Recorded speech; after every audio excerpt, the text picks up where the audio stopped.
My husband ignored me all day. At 11 p.m., he came home and smiled. 3 years. I've been sleeping with another woman. Hi, welcome to my channel. Thanks for being here. Enjoy my new story. My husband ignored me all day, then came home late with a smug smile. He looked me in the eye and said, "I've been sleeping with another woman for 3 years, and I don't regret it." Faced with that betrayal, I just nodded and kept knitting like nothing happened. He thought I was weak.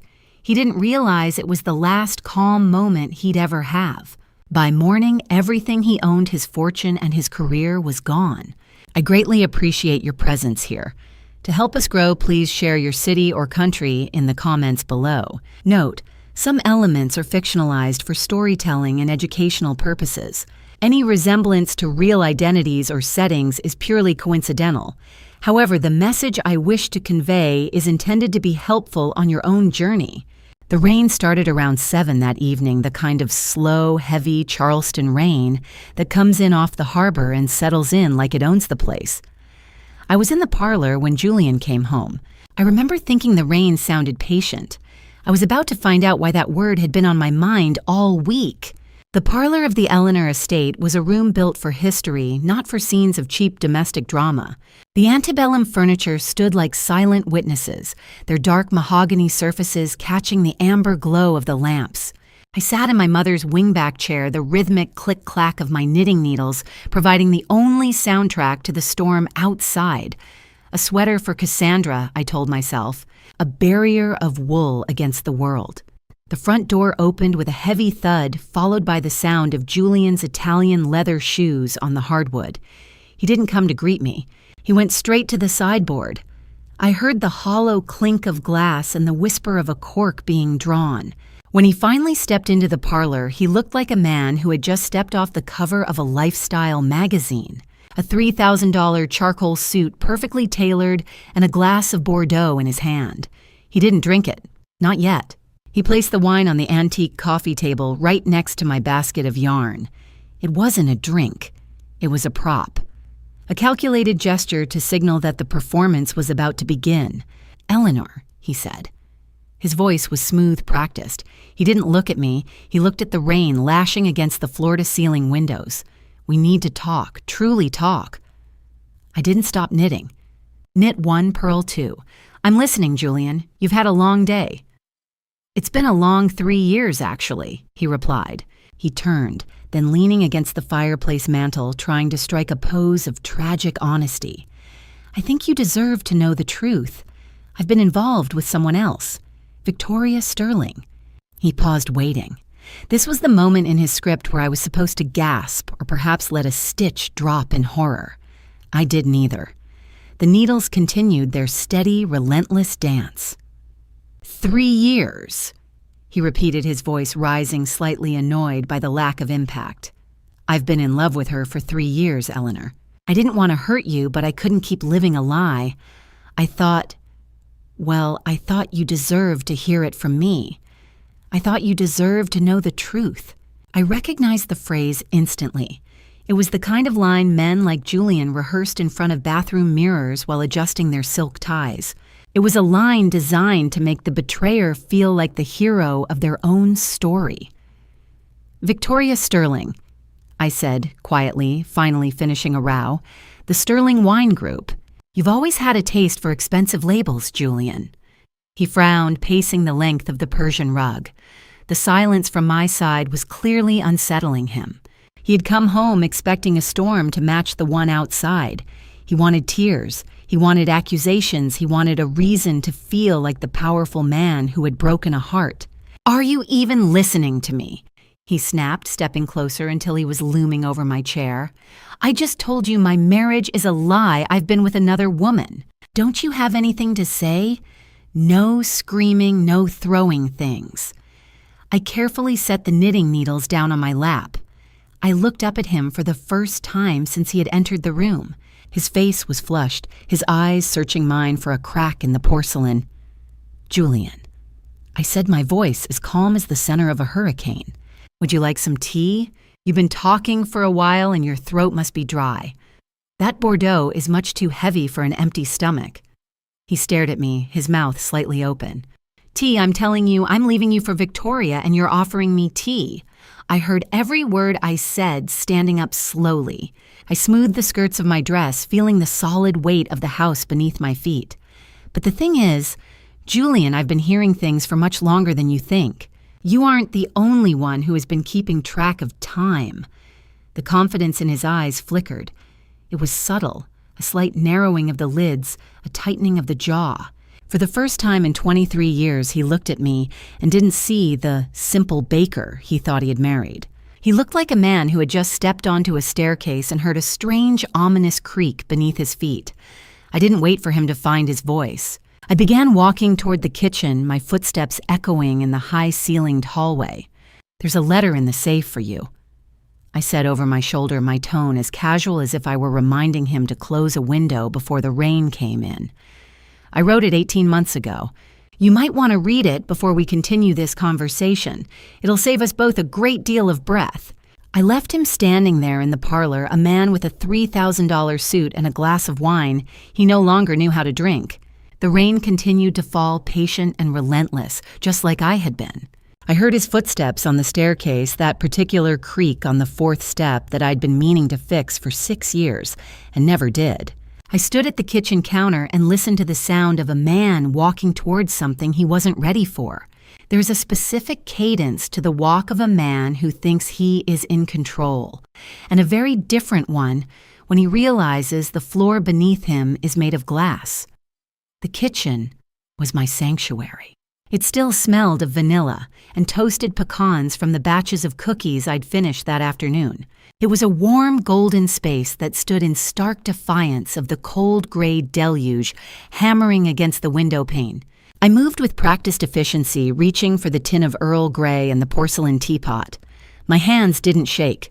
After 18 months of preparing for this specific Friday night, the adrenaline had long ago settled into something harder, something cooler.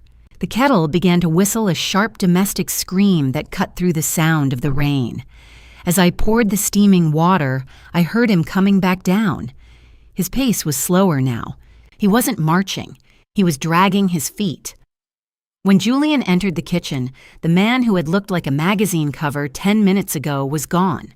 His charcoal suit jacket was unbuttoned, and the perfectly tied silk knot at his throat looked like it was choking him. In his right hand, he clutched the single sheet of cream-colored stationery I had left in the wall, safe behind the portrait of my grandfather. The letter was brief. I hadn't wasted words on anger or heartbreak. 18 months ago, I had bled those emotions dry. The paper simply listed facts, the registration number of the new Vance's Heritage Bakes, LLC, a summary of the 1995 prenuptial agreement clauses, and a single closing sentence. If you're reading this, you already know why. What is this, Eleanor? His voice was thin, stripped of its rehearsed baritone. He slapped the paper onto the granite island. Vance's Heritage Bakes, LLC. Since when is there a new entity? I'm the face of this brand. I handle the promotions, the public image. Why wasn't I informed about a restructuring? I didn't look up from the tea I was straining. Tax optimization, Julian. Abigail suggested it 18 months ago to protect the heritage assets. I mentioned it to you at dinner back in March. You were on your phone coordinating that strategy meeting in Columbia, if I recall correctly. You told me to do whatever the lawyers felt was necessary. He winced at the mention of Columbia. The hotel receipt from the Dewberry was a ghost that hadn't quite materialized in the room yet, but he could feel its chill. And the accounts... He stammered, his fingers twitching toward his phone. The joint savings I tried to log in on the way down. The credentials. Check them whenever you'd like, I replied, placing 2 cups on the counter. I hadn't touched the money we earned together. I didn't need to. I had simply moved my own life elsewhere. The joint account has exactly what it had yesterday. But my personal earnings, the dividends from the bakery's proprietary recipes, and the family trust, they are where they belong. You're talking about the house, too.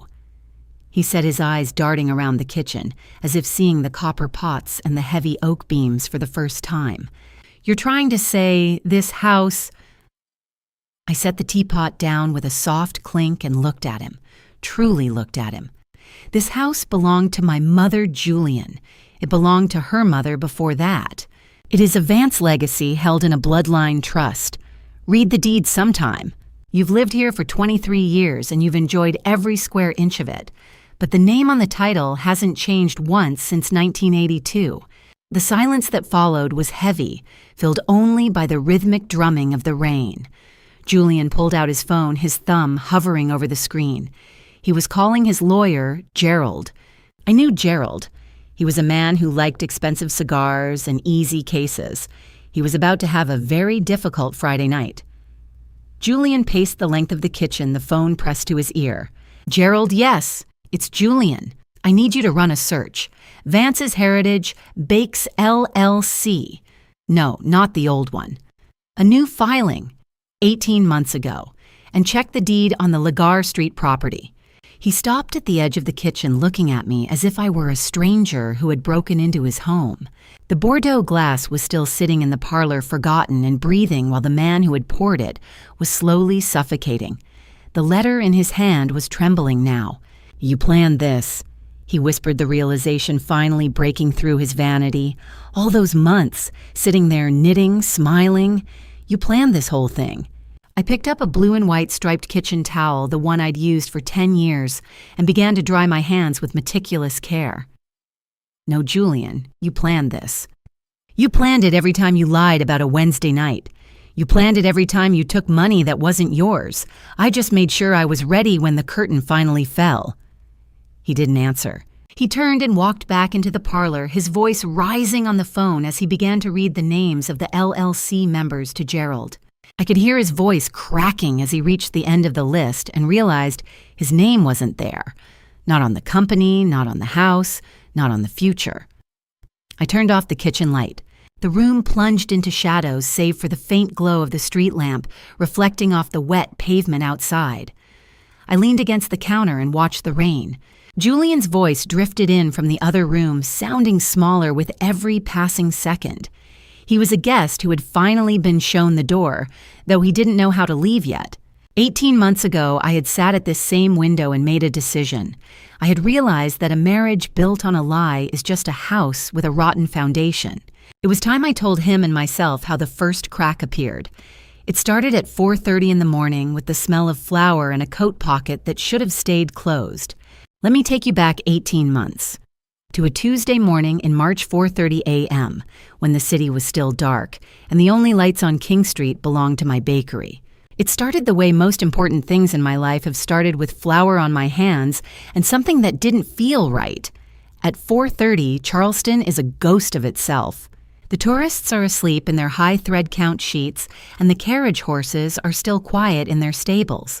In the kitchen of Vance's Heritage Bakes, the air was thick with the scent of proofing yeast and the comforting low hum of the industrial refrigerators. This was my time, the hour when the world made sense through the weight of the dough and the precise temperature of the ovens. I've always believed that you can't lie to bread.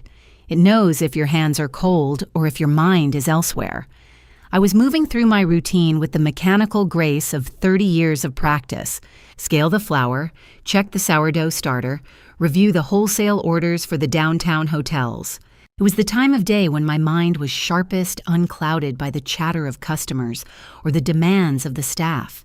I went into the small glass-walled office at the back of the bakery to grab the delivery clipboard. Julian's charcoal overcoat was draped over the back of my desk chair.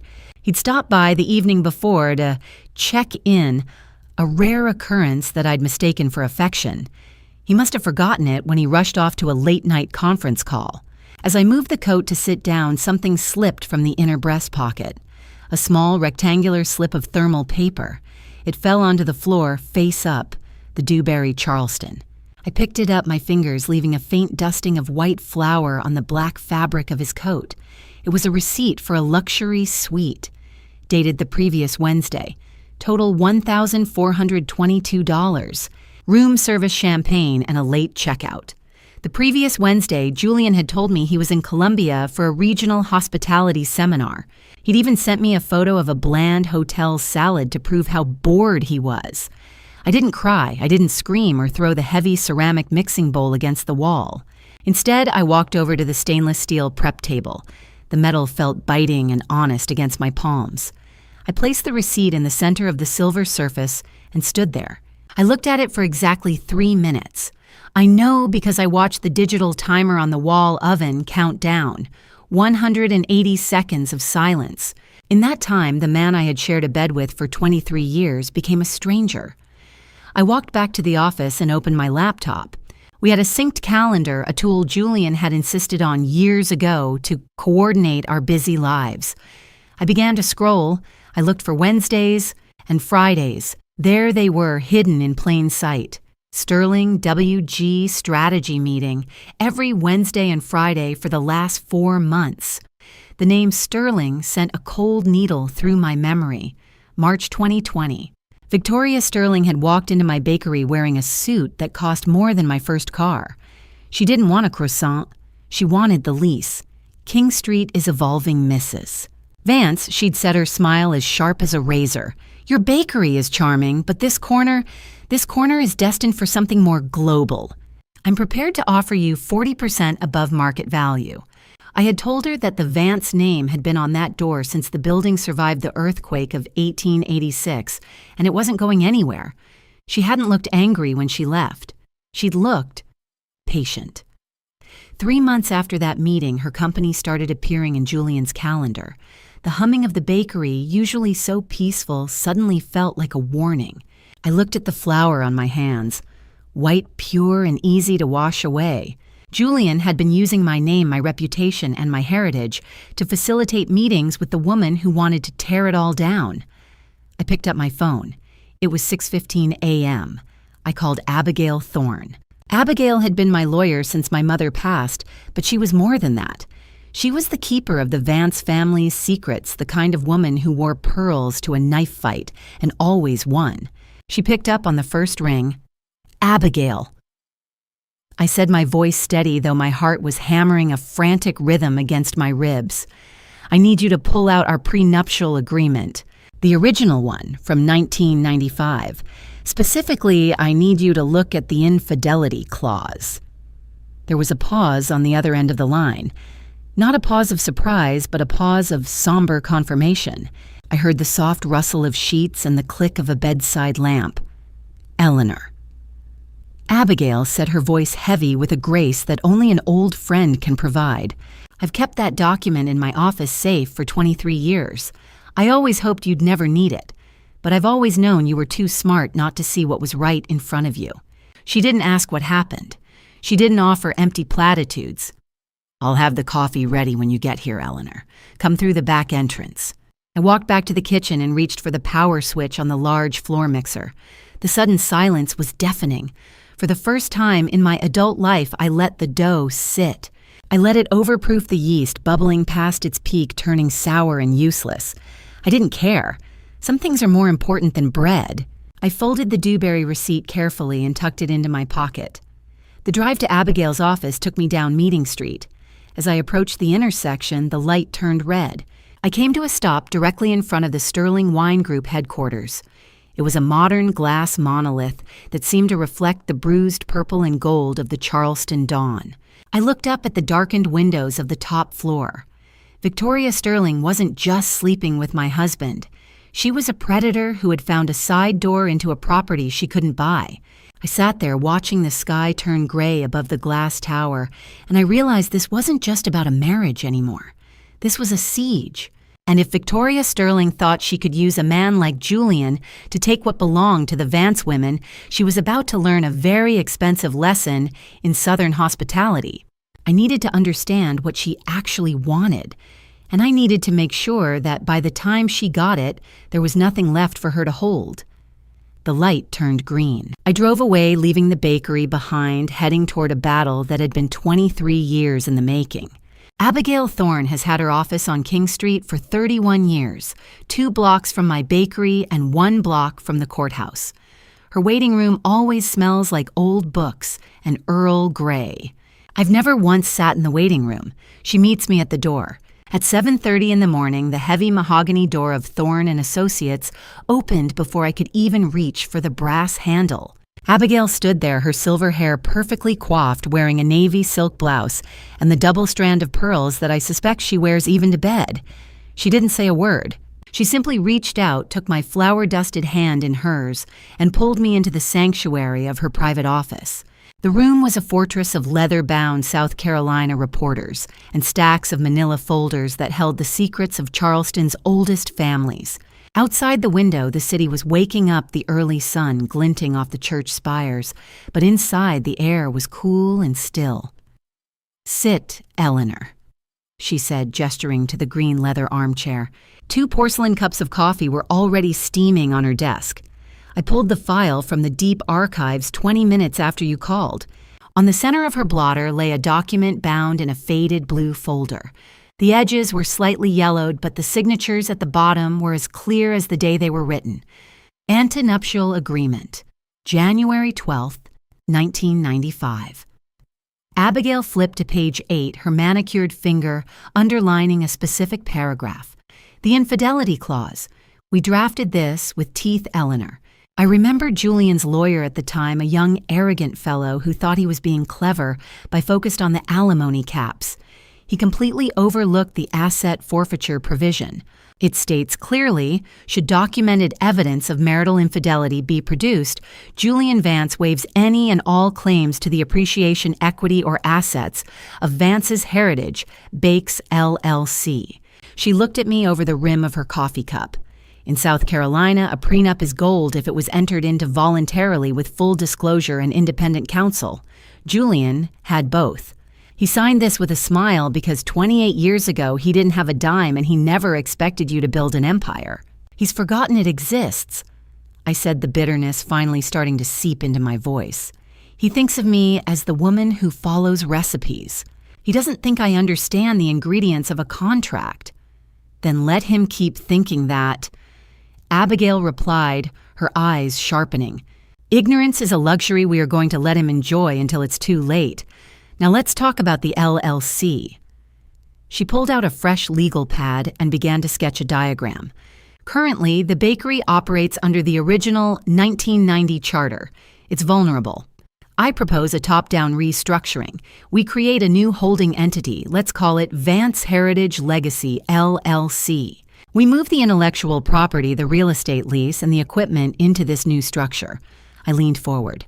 How do we do that without triggering a red flag? He checks the mail, Abigail. We do it through the front door, she said firmly. We cite tax optimization and liability protection. Every business in Charleston is doing it since the new state statutes passed last year. We'll have Marcus, your CPA, sign off on the business necessity. It's transparent, it's legal, and it's routine. She paused, tapping her pen against the desk. And here is the most important part. Julian has never been a member or an officer of the original LLC. He is, legally speaking, a brand ambassador on a service contract. We aren't moving anything away from him, Eleanor, because nothing was ever his to begin with. We are simply reinforcing the walls of a house he's been living in as a guest. A slow, cold clarity began to settle over me. I wasn't just reacting to a hotel receipt. I was building a cage. For the next 18 months, I said, my voice dropping an octave, I am going to be the wife he expects. I'll ask him silly questions at dinner about how the bank apps work. I'll ask him to explain what an LLC stands for while I'm knitting. I want him to feel so superior that he never thinks to look at the fine print of the papers I'll ask him to sign. Abigail leaned back, a small, predatory smile playing on her lips. What you hear tells you where to look. What you find on paper tells the court what happened. We only ever use the second kind. The court doesn't care about your broken heart, Eleanor. It cares about the ledger. She stood up and walked to the window, looking down at the bustle of King Street. By the way, check your security footage at the bakery. Commercial surveillance with posted notices is fully admissible. If he's been bold enough to leave receipts in his pockets, he's been bold enough to bring his business into your sanctuary. I was going to check tonight, I admitted.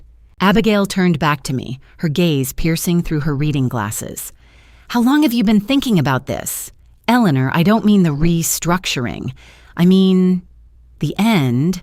How long has it been since you truly trusted him? I looked out at the street watching a carriage horse trot by its hooves rhythmic against the asphalt. I think I've been thinking about it for 2 years.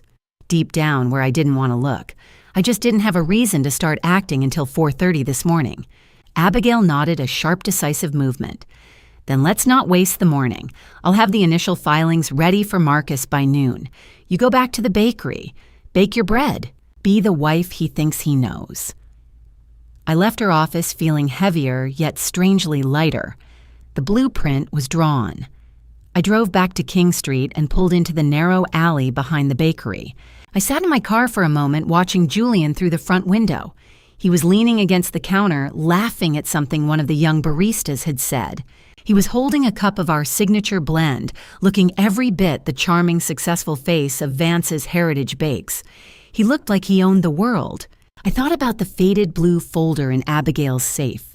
He had signed it 23 years ago with that same effortless smile, a man who thought he was marrying a simple baker and would never have to worry about the fine print. He didn't realize that in Charleston, the fine print is where the old families bury their enemies. I took a deep breath, adjusted my apron, and stepped out of the car. I had bread to bake. I had a husband to smile at. And tonight, when the lights were low and the ovens were cold, I had a digital record to watch a record that would show me exactly how far the rot had spread. Every commercial property in Charleston is required to post surveillance notices at the entrance. Mine have been there since the day I opened 2 small, discreet brass plates near the door handles that most customers mistake for historical markers. I never thought I'd spend a Tuesday night reviewing 14 months of footage, but I also never thought I'd find a Dewberry Hotel receipt in my husband's coat pocket. Life adjusts your expectations, usually with the subtlety of a freight train. The bakery was silent now, a heavy yeast-scented silence that felt different than it had 24 hours ago. The front doors were bolted, the ovens were cooling, and the streetlights of King Street threw long skeletal shadows across the checkerboard floor. I sat in the small office tucked behind the industrial walk-in freezer. The only light came from the glowing grid of the surveillance monitor, casting a cold, flickering blue hue over the stacks of flour orders and cake sketches on my desk. The low hum of the freezers was the only sound, a steady, mechanical heartbeat that kept me grounded as I began to scroll. I started with the most recent month. I focused on the back alley entrance, the heavy steel door leading to the dry storage room. It's a door that requires a key and a security code. Julian had both. He'd told me years ago he wanted them just in case of an emergency while I was away. I had thought it was protective. Now I saw it was tactical. I began to find the pattern within an hour. Wednesday nights. Always after 10 o'clock p.m. long after the night cleaners had finished and the morning bakers hadn't yet arrived. There he was. The grain of the footage was sharp enough to capture the self-assured tilt of his head as he punched in the code. March 9th, February 23rd, February 9th, January 26th. He was consistent. I'll give him that. He entered the storage room, stayed for exactly 45 minutes, and left. I kept scrolling back, my eyes aching from the blue light. On the 11th clip, I flagged Julian didn't step in alone. I kept scrolling. By the time I finished, I had confirmed Victoria Sterling's presence on 3 separate occasions, twice by the unmistakable silhouette and the silver Mercedes I now recognized, and once, in full clarity under the overhead light, her face turned just enough toward the camera to remove all doubt. 11 visits from Julian, 3 with her. That was enough. I watched them enter the storage room together. My storage room. The place where I kept the heirloom grains I sourced from small farms in the Low Country, the secret spices that made my grandmother's recipes famous. They were using my sanctuary, the very foundation of my life's work, as a backdrop for their calculated betrayal. I didn't feel the heat of anger. I felt a profound, icy clarity. It was the feeling of a puzzle finally clicking into place, the picture revealed to be far uglier than the box art suggested. I didn't need to see the rest. I'd seen the pattern. At least 11 documented instances in 14 months. 11 times Julian had brought the woman who wanted to destroy my business into the heart of it. I reached for a USB drive from my desk drawer, the plastic clicking against the wood. My hands were steady as I began the export process. File saved. Archive complete. I tucked the small silver drive into my purse, feeling its weight like a loaded weapon. As I sat there waiting for the system to log out, a memory surfaced, a small nagging interaction from 6 months ago that I had brushed aside. Martha Higgins, my neighbor 3 doors down on Lagar Street, had stopped me while I was deadheading roses in the front garden. Martha is 78, has the hearing of a bat, and treats the neighborhood like a manuscript she's constantly editing. "Eleanor, dear," she'd said, leaning over the wrought iron fence, "who owns that silver Mercedes that keeps tucking into your back alley on Wednesday evenings? It's a lovely car, but it nearly blocked the trash collection last week." At the time, I'd barely looked up. "Oh, probably a new specialty flower supplier, Martha. They're testing some late-night delivery routes." Martha had just nodded, her eyes narrowed in that way she has when she knows a story isn't quite finished. "Late for flower, isn't it? Well, as long as they don't hit my hydrangeas." Now the memory made me nauseous. Victoria's silver Mercedes. Julian had been so arrogant, so convinced of my simple baker nature, that he didn't even tell her to park a block away. He thought I was blind because I chose to trust him. I picked up my phone and called Abigail. It was nearly midnight, but I knew she was awake. Women like us don't sleep when there's work to be done. "I have the footage," I said, my voice echoing in the empty office. "Commercial property, posted notices, 100% legal. It's a pattern, Abigail, 11 times that I can prove, and she was with him." Abigail's voice was crisp, professional. "Good. Don't watch it again tonight, Eleanor. You've seen what you need to see. Bring the USB to my office first thing tomorrow morning. I'll put it in the vault with the prenup." "There's more, Abigail," I said, looking at the darkened monitors. "Victoria didn't just want him. She was in my storage room. She's been inside the perimeter for over a year. Then she's looking for a weakness," Abigail replied. "People like Victoria Sterling don't just commit adultery for the thrill of it. They do it for the leverage. We need to find out what Julian has been showing her." "I'm going to check the books tomorrow," I said. "I've been letting Julian handle the joint business filings and the strategic accounts because I was too busy in the kitchen. If he's been letting her into the warehouse, God knows what he's been letting her into on the ledger. Check everything, Eleanor, every cent, every invoice." I hung up and turned off the monitor. The office plunged into a darkness so thick it felt like velvet. I sat there for a long moment, my hands resting on the cold metal of the desk. I wasn't crying. I had finished with tears at 4:30 this morning. What I felt now was a sharpening of the senses. It was like looking through a camera lens that had finally found its focus. Every detail of the last 23 years was beginning to look different. I stood up, locked the office, and walked through the dark bakery to the front door. I stepped out onto King Street. The March air was clear and crisp, the sky a vast canopy of stars, without a single cloud in sight. I looked south toward the harbor in the general direction of the Sterling Wine Group's glass tower. I couldn't see it from here, hidden behind the historic spires and the shadows of the oaks, but I felt its presence. Victoria Sterling didn't want my husband. Not really. A man like Julian is a commodity easily replaced and even more easily discarded. She wanted the corner lot. She wanted the Vance legacy. And she had used the one person I trusted to hold the door open for her. Tomorrow, I would stop being the baker. Tomorrow, I would start being the auditor. And Victoria Sterling was about to find out that while she was busy looking at the warehouse, I was the one who held the keys to the entire estate. I locked the front door, the heavy iron key turning with a satisfying final click. Before I reveal the horrific numbers hidden in the books, please leave a comment number 1 if you believe this betrayal goes beyond mere sentiment. I want to know if you're still with Eleanor in this fight. And please note, the following events may contain some fictional elements designed for educational and experiential purposes. If you find these harsh lessons inappropriate, you can stop the video right here. I have always kept my own books, not because I didn't trust accountants. I had a good one. A man named Marcus, who had looked after the Vance taxes since the Clinton administration. But because my mother taught me that a woman who doesn't know where her money goes doesn't really know where her life is going. That habit saved me. Not immediately, but it saved me. It was late April 2022. The cherry blossoms in Charleston had already peaked, leaving a dusting of faded pink on the sidewalks. Inside my home office, the air was still broken only by the hum of my laptop and the soft amber glow of the desk lamp. I had spent the last 3 hours submerged in spreadsheets, my eyes burning from the white glare of the screen. I wasn't looking for infidelity anymore. The cameras had already given me that ghost. I was looking for the blood. I wanted to see how much Julian was bleeding my heritage dry.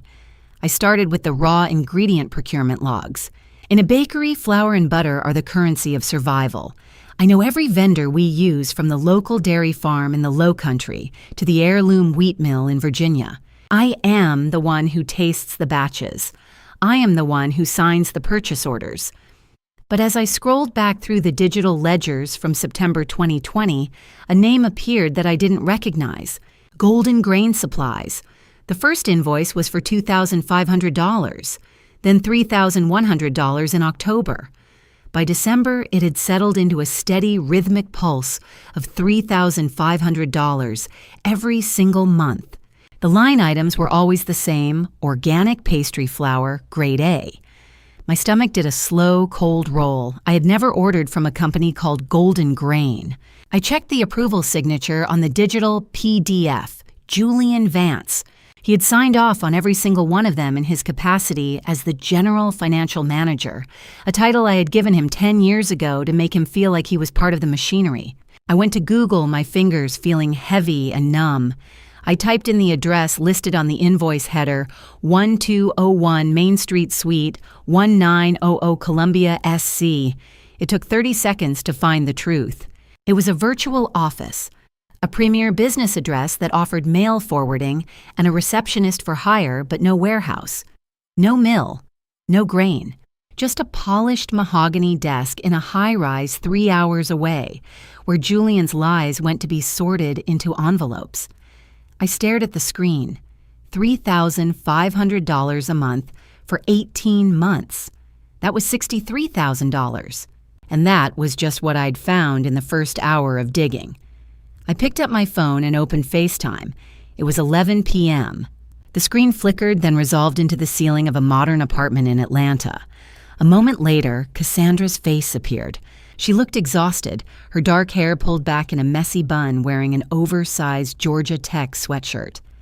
"Mom, it's 11 o'clock on a Tuesday," she said, her voice thick with sleep. "Is everything okay? Is the bakery on fire?" "I wish it were that simple, sweetheart," I said. My voice was steady, but the hand holding the phone was white-knuckled.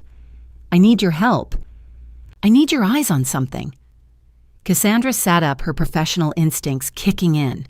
She was a senior data analyst for a logistics firm, a girl who saw the world in patterns and anomalies.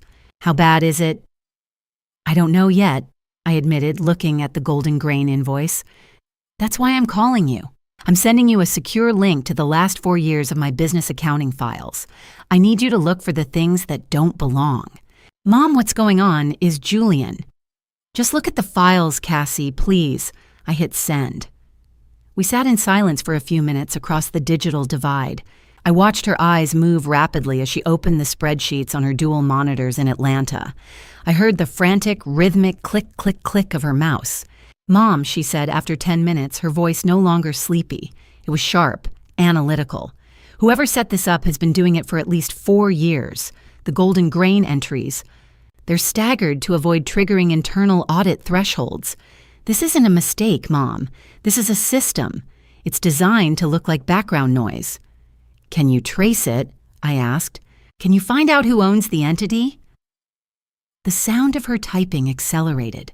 I watched her face, the way her brow furrowed, the way her jaw tightened.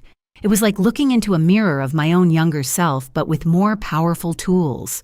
"It's layered," Cassandra muttered, talking more to herself than to me. "It's registered to a holding company in Delaware, which is standard for privacy. But the bank account tied to the ACH transfers—" "Give me a second. I'm pulling the public business filing for the South Carolina domestic branch." The typing stopped suddenly. The silence on the other end of the line felt like a physical weight. "Mom," Cassandra said. Her voice had changed. The professional distance was gone, replaced by a hollow, fragile tone. You're not going to like this. Tell me, Cassandra, the beneficiary of the Delaware Trust that owns Golden Grain. It's a single-member account. The registered agent is a lawyer in Columbia, but the beneficial owner is Julian. And Mom, some of the larger transfers they were used to pay off credit card bills. Not yours, his. I sat back in my chair. The amber light of the lamp seemed to dim. $120,000. Over 4 years, he had been billing me for grain that never arrived, using my own hard work to fund a life I wasn't invited to. Mom, say something. I'm here, Cassandra. I said, my voice barely a whisper. I'm looking at the ledger. I'm coming down this weekend, she said firmly. I'll take Friday off. We're going to map every cent, Mom. If he wants to play with data, he picked the wrong daughter. No stay in Atlanta for now, I replied, regaining my composure. I need you to keep digging from there. I need a clean cold report. Every transaction, every date. I need a map of the betrayal, Cassandra. Can you do that for me?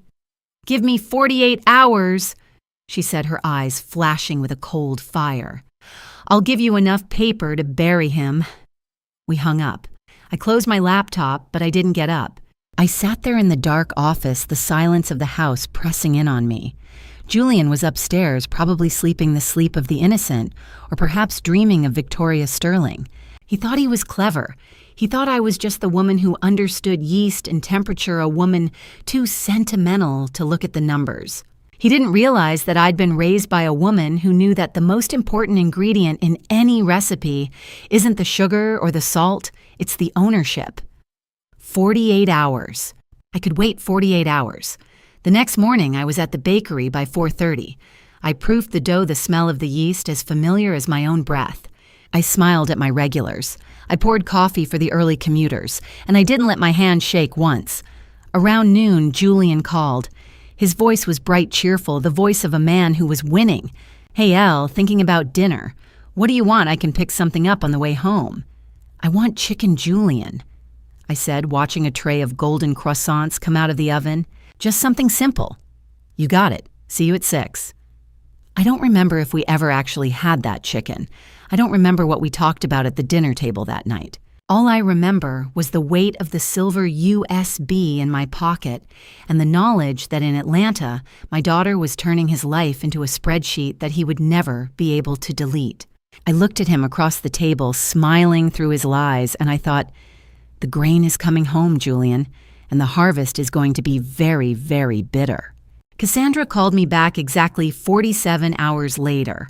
I was closing up the bakery, turning off the display case lights one by one the way I do every night. The warm, buttery glow of the storefront faded, replaced by the long, cool shadows of King Street street lamps. The last light clicked off just as my phone rang in my apron pocket. I remember standing there in the half-dark, the faint dust of flour still on my hands, and thinking whatever she found, I'm ready to hear it. Mom. Cassandra's voice was crisp, but there was an underlying vibration of suppressed anger. I've mapped the money. It's exactly what we thought, but the paper trail is more arrogant than I imagined. I walked back toward the kitchen, my footsteps echoing on the tile. I pulled a stool over to the cold granite prep table and sat down. Tell me everything, Cassie. Golden Grain Supplies is a shell. She began, the sound of her clicking a mouse audible over the line. It's registered as a domestic LLC in South Carolina, but it's owned by a parent LLC in Delaware called Low Country Heritage Holdings. That Delaware entity is owned by a private family trust, the Vance Legacy Trust, established in late 2019. I pulled the beneficial ownership disclosures from the bank's ACH records. The sole beneficiary of that trust is Julian Vance. I leaned my forehead against my hand. The numbers were spinning in my mind. And the earliest entry I can find dates back to early 2019, Mom, over a year before Victoria Sterling ever walked through your bakery door. Over nearly 4 years, he moved $120,000 through this thing. He started small, a few hundred here, 1,000 there, and when you never noticed, he got bolder. By the time he settled into that monthly $3,500 rhythm, he had convinced himself you would never look. It started small, but as he realized you weren't looking at the secondary vendor files, he got bolder. He's been billing your bakery for premium organic grain that doesn't exist, and the money has been flowing straight into an account only he can touch. I looked around my kitchen. This was the heart of the Vance legacy. I could still smell the ghost of my grandmother's rosemary bread in the rafters. This place was built on 60-hour work weeks and flour-stained ledgers. Julian hadn't just cheated on our marriage. He had placed a tax on my heritage. He had looked at the place that fed our family and decided it was his personal ATM. There's more. Cassandra continued, her voice dropping an octave. I cross-referenced the largest procurement payouts from Golden Grain with the calendar entries I found in your backup files. There are 4 major spikes transactions between $5,000 and $8,000. Each one matches perfectly with a strategy meeting he had in Colombia or Savannah. Those weren't meetings, Mom. They were vacations. He used the bakery's ingredient budget to pay for his weekend getaways with Victoria Sterling. I sat in the dark kitchen, the only light coming from the red LED of the security keypad near the door. I didn't cry. I didn't feel the need to break anything. I simply nodded once in the shadows, a quiet, solemn confirmation of a truth I had sensed but had been too afraid to name. "He stole from the bakery, Cassie," I whispered. "The place that smells like my grandmother's kitchen. He put a price on it and billed me for the betrayal." "He's a thief, Mom. Plain and simple.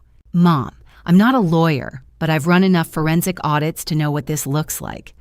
This is what Abigail would call embezzlement, systematic theft from a closely held corporation. If we take this documentation to her—" "No," I interrupted, my voice sharpening. "Not the police. Not yet. Abigail told me that what we find on paper is for the court, but how we use it, that's for us. I'm not just looking for a conviction, Cassandra. I'm looking for a clean break where he leaves with exactly what he brought into this house 23 years ago, which was nothing. What's the next move?" "Stay on the data," I said. "I'm calling Abigail. We're going to add another layer to this cage." I hung up and dialed Abigail's private line. It was 9:15 p.m. She answered before the second ring. "I have the name behind Golden Grain, Abigail." I said, my hand gripping the edge of the granite counter until my knuckles went white. "It's Julian. He's been billing me for ghosts to fund his life with Victoria. $120,000. Abigail was silent. I counted the seconds. 1, 2, 3, 4. "Abigail, I know that silence," I said. "Say what you're thinking." "I'm thinking—" Abigail said, her voice slow and deliberate, like a judge delivering a sentence, "that Julian didn't just betray your marriage, Eleanor. He underestimated you. He looked at you every day for 23 years and saw a woman he could manage, a woman who was too sweet to look at the fine print.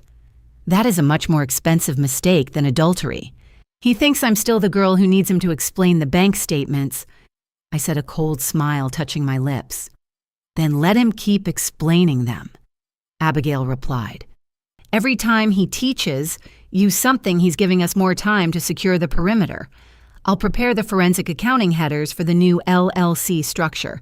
If he's been using company funds for personal waste, we can offset his entire marital portion of the assets. By the time we're done, he'll owe you money just for the privilege of walking out the door." "There's one more thing," I said, looking toward the back office where I'd watched the camera footage. "I'm starting a list of everything that stays and everything that goes. And I think it's time I looked into the safe in our bedroom. Not for papers, for the diamond." "The heirloom ring?" Abigail asked. "My grandmother's ring. The one he told me was worth more than our arguments every time we fought. I need to make sure it doesn't leave the family. Be careful, Eleanor. He's comfortable. But comfortable men become dangerous when they smell a change in the wind." "He won't smell a thing," I said. "I'm going home to make him dinner, and tomorrow I'm going to ask him to explain the difference between a credit and a debit again. He loves the sound of his own voice too much to notice the silence in mine. I hung up the phone and stood there for a long moment listening to the hum of the refrigerators. I felt lighter than I had in weeks. The confusion was gone, replaced by a cold, hard architecture of facts. I stayed in the bakery until midnight, sitting at the small desk in my office with a yellow legal pad. I wrote down every piece I had: the hotel receipt, the camera footage, the Delaware Trust, the spikes in the ledger. And then I wrote down what I still needed. By the time I drove home through the quiet, moss-draped streets of Charleston, I had a plan. It wasn't a long list, but everything on it was vital. I pulled into the driveway and looked up at the darkened windows of our bedroom. Julian was in there, sleeping in a house that didn't belong to him, dreaming of a future funded by my flower. I touched the pocket of my coat, feeling the weight of the USB drive, and I thought about the ring sitting in the velvet box upstairs. 23 years of history was about to be distilled into a very specific set of documents. And as I stepped out of the car, I realized that for the first time in my life, I wasn't afraid of the ending. I was looking forward to the math. My grandmother brought that ring from England in 1951. 2 carats platinum, setting the kind of craftsmanship they don't do anymore because it takes too long and costs too much. My mother wore it every day of her marriage. She took it off once the day she put it on my finger the morning before my wedding. She said, "This ring has never left our family, Eleanor. Make sure it doesn't start now." I thought about that a lot in May of 2022. Church Street in May is a tunnel of green, the ancient oaks reaching across the asphalt to touch fingers. I pulled up in front of Whiteside & Sons, a jewelry shop that has occupied the same narrow brick building since the Great Depression. The bell above the door gave a polite silver chime as I stepped inside, moving from the humid Charleston heat into the cool, velvet-lined silence of the showroom. Harold Whiteside was in the back, hunched over a workbench with a jeweler's loop pressed to his eye.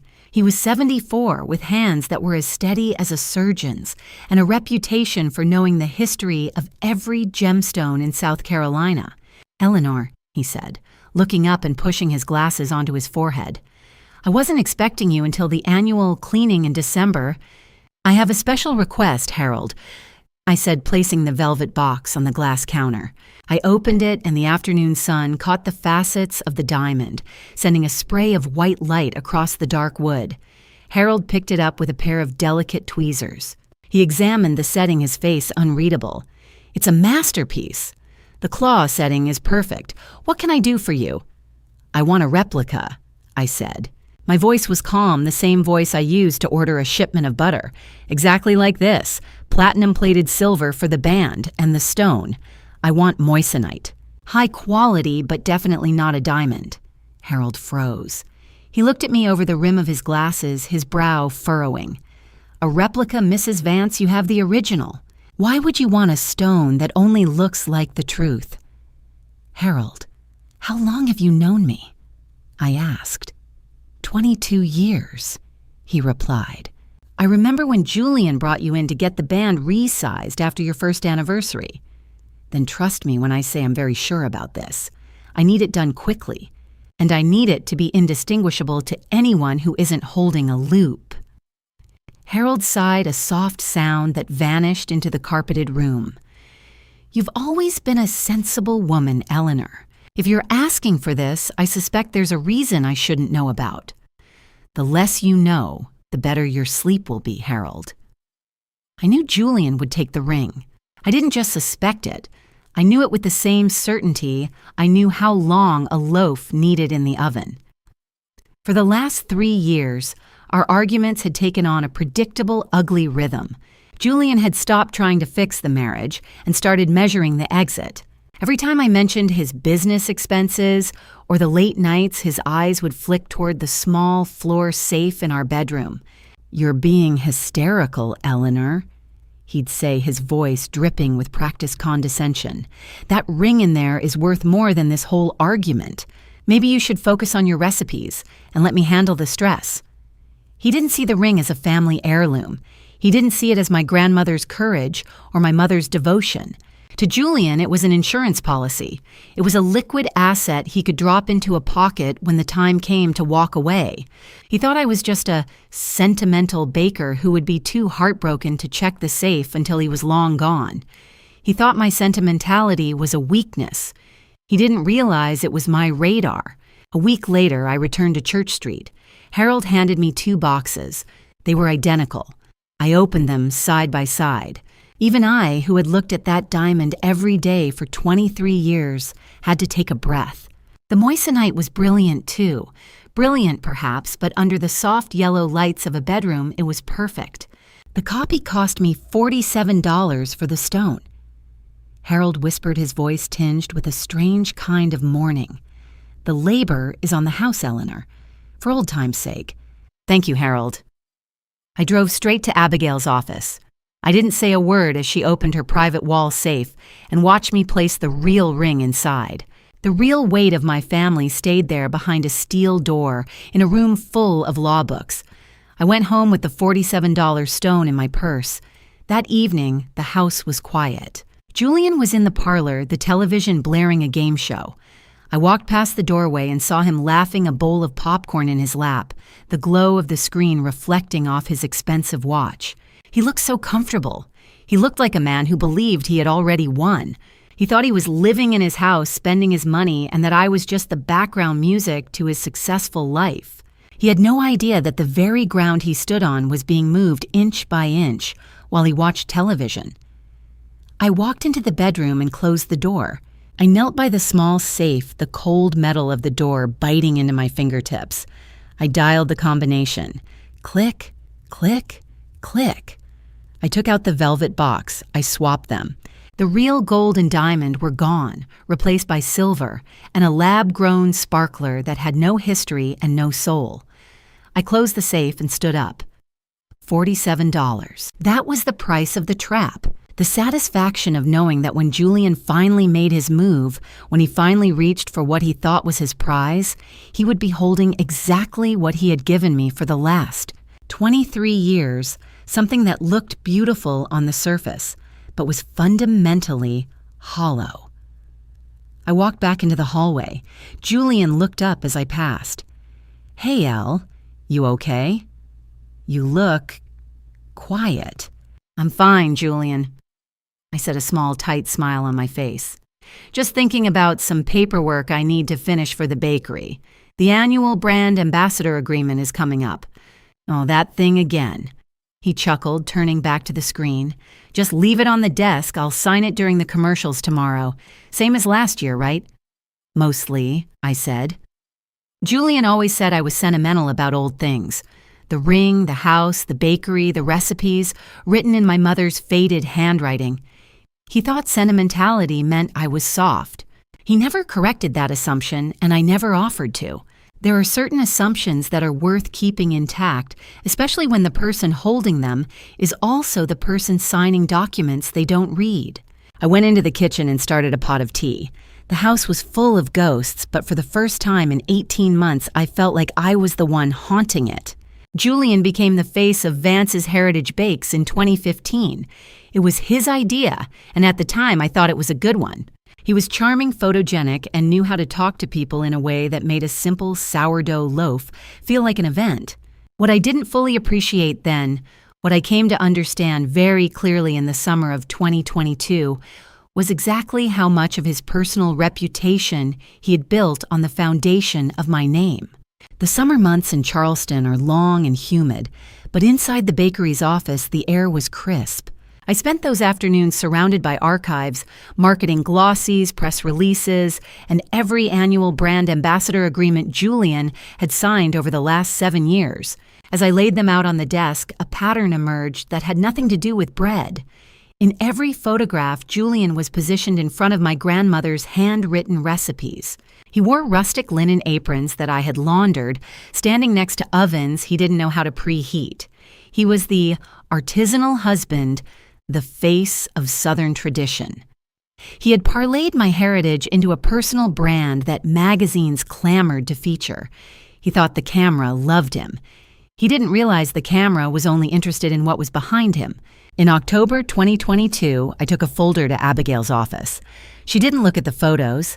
She looked at the fine print. Julian has been signing these for years as a formality. Abigail said her reading glasses perched on the bridge of her nose. Section 12, paragraph 4 of the 2015 version already stated that all media created in association with the bakery belongs to the LLC. But for the 2022 renewal, I've tightened the knots. She slid a fresh document across the desk. It looked identical to the previous year's except for a new clause on page 4. It explicitly confirmed that Julian Vance acknowledged all trademarks likenesses, and commercial rights associated with his representation of the brand remained the exclusive property of Vance's Heritage Bakes, LLC, and by extension, the new holding entity we had created. He won't read it, I said, looking at the dense block of text. He hasn't read a page of anything since his last golf magazine, Abigail noted dryly, but legally he has the opportunity. I've included a cover letter advising him that he is free to seek independent counsel. If he signs it without doing so, that's his choice. In South Carolina, a signature is a binding commitment, not a suggestion. That evening, the rain was just a light mist over the Battery. We sat at the mahogany dining table, the same table where my mother had once balanced the bakery's ledgers by candlelight. I slid the manila envelope toward Julian along with a plate of sea bass. Annual renewal for the ambassador contract, Julian, I said, my voice light. Abigail sent it over today, standard procedure. Julian didn't even put down his fork. He pulled the document out, flipped straight to the signature page, and grabbed a silver pen. Same as last year, right? L. Mostly, I said, sipping my water. Just some updated language for the new social media statutes Abigail mentioned. There's a note in there if you want to have someone look at it. Please, he chuckled, scribbling his name with a flourish that took less than 90 seconds. I've been the face of this place for 7 years. I think I know the deal by now. Besides, I've got a lot on my plate right now, bigger things than paperwork. He slid the folder back to me, his mind already elsewhere. He was probably thinking about Victoria, or the bigger things he hadn't told me about yet. I met Abigail for breakfast the next morning at a small cafe near the Four Corners of Law. I handed her the signed folder. He signed. Good, she said, tucking it into her briefcase. Then her expression shifted, becoming uncharacteristically grave. Now, there's something you should know. My office did some digging into Julian's recent inquiries. His agent, a man out of Charlotte, has been shopping Julian around for a national heritage lifestyle campaign, a home goods brand. It's a $500,000 contract, Eleanor. I felt a small prickle of heat at the back of my neck. A national campaign. The portfolio they submitted is almost entirely composed of shots taken inside your bakery, Abigail continued. They're selling him as the Vance legacy. He's planning to sign the deal in the spring. He thinks this is his golden parachute. He thinks he can take your image, your history, and walk away into a $500,000 sunset. I looked out at the street watching the tourists take photos of the historic architecture. They wanted a piece of the history to take home. Julian was trying to sell the whole building. When is he scheduled to sign? I asked. His agent is pushing for April, Abigail said, but our restructuring is already finalized. He just signed away the rights to use any of the Vance imagery for outside commercial gain without LLC approval. He just handed us the keys to his parachute, and he didn't even notice the weight of the pen. I leaned back, a cold sense of justice settling over me. Every magazine spread, every charity gala appearance, every local business spotlight, interview, it all came back to my flour, my ovens, my grandmother's recipes on the wall behind him. He thought he was the architect of his success. He was just the paint on the walls. April, I whispered. That gives us plenty of time. He's playing a very dangerous game, Eleanor Satter, Abigail warned. He's committing himself to a contract he can't fulfill because he doesn't own the rights to the very face he's selling. He'll find that out when the time is right, I said. But as I drove back to the bakery, my mind wasn't on Julian anymore. The $500,000 campaign was just greed, a predictable trait. What truly bothered me was the long game. I thought about Victoria Sterling standing in my bakery 3 years ago offering to buy the lease. A woman like that doesn't settle for a man like Julian unless he's a key to a much larger door. I needed to know if I had understood her correctly. I needed to know if she was after the man or the dirt he stood on. And as it turned out, I had understood her perfectly, and then some. I pulled up to the curb and looked at the sign, Vance's Heritage Bakes. The gold leaf was peeling slightly at the edges. It needed a touch-up, but the foundation was now reinforced with steel. I hired a private investigator in July of 2022. His name was Robert Crane, a retired Charleston PD veteran whose office was tucked above a quiet dry cleaner on East Bay Street. The stairwell leading up to his door always smelled faintly of industrial starch and the lingering ghost of old cigarette smoke. Abigail had used him for years to vet suspicious corporate partners and wayward trust fund heirs, and she trusted his discretion completely. I gave him one assignment: tell me what Victoria Sterling wants. Not who she's sleeping with, I already knew the answer to that.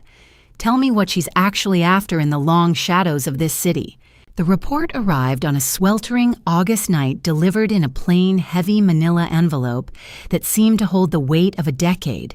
I sat at my kitchen table long after Julian had gone to bed, his rhythmic breathing echoing faintly from the floor above. The only other sounds were the relentless low buzz of the cicadas in the garden and the steady rhythmic ticking of the grandfather clock in the hallway. I felt like a sentry guarding a fortress that had already been breached. I opened the envelope. Inside were 20 pages of public records business filings and surveillance notes that dismantled the last of my illusions with surgical precision. According to Crane's investigation, the Sterling Wine Group was in the middle of a massive regional pivot. They weren't just selling premium bottles from their vineyards anymore. They were expanding into the ultra-luxury tasting room experience. Their blueprint involved securing historic high-visibility downtown locations across the Southeast: Savannah, Asheville, Charleston. And in Charleston, there was only one Priority 1 location listed in their internal development memos, the corner lot on King Street. My bakery. I leaned back, a cold shiver running down my spine, despite the thick, humid night air that pressed against the window panes. I remembered March 2020 vividly. Victoria Sterling had walked into my shop in a cream-colored silk suit that cost more than my first industrial oven. Her eyes hadn't lingered on the bread. They had scanned the high ceilings and the original heart pine floors, like she was already deciding where to install the mahogany wine racks and the brass lighting fixtures. "This building has such character, Mrs. Vance." She'd set her voice smooth as polished glass as she slid a thick business card across the counter. But tradition can be a heavy burden for a modern woman. I'm prepared to offer you 40% above market value to take over your lease and purchase the interior rights. You could retire Eleanor. You could bake for pleasure, not for survival. I had pushed the card back toward her without even glancing at the embossed logo. "This bakery is not for sale, Ms. Sterling." Not the lease, not the building, and certainly not the name. Tradition isn't a burden to me. It's my foundation. It's what keeps this corner of Charleston standing. She hadn't argued. She hadn't even looked disappointed. She had just smiled, that thin, predatory smile, the smile of a hunter who knows the deer has just entered the clearing and left without a word. Crane's report highlighted a specific date, June 2020. Exactly 3 months after I had told her no to her face, Victoria's name appeared in Julian's digital calendar for the first time. It started with a coffee meeting, then a marketing consultation. And then the Wednesdays and Fridays began to blur into a pattern of betrayal. Crane's assessment was handwritten on the final page in a jagged, no-nonsense script. "Victoria Sterling doesn't lose business deals, Mrs. Vance. She just reroutes them. When you slammed the front door in her face, she went looking for a side door. She found a man who was hungry for a life he couldn't afford and a status he hadn't earned. That door's name was Julian. I sat in the dark kitchen with a cup of tea that had gone stone cold, the porcelain feeling like ice against my palms. The clarity was blinding, like a flash of lightning that reveals the jagged rocks ahead. She didn't want my husband. She never wanted a man like Julian, a man who signed papers without reading them, who spent money he didn't make, and who valued the label of a suit more than the character of the man wearing it. To a woman like Victoria, Julian wasn't a lover. He was a commodity. He was a key she had found lying on the sidewalk, a way to bypass the woman who wouldn't sell her heritage. She had used him to get inside the perimeter. She had used him to look at my books, to understand my supply chain, and to find the exact leverage she needed to break my hold on the property.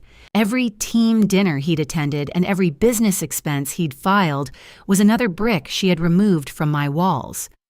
I picked up the phone and called Abigail. It was nearly midnight, but I knew she was waiting for this specific call.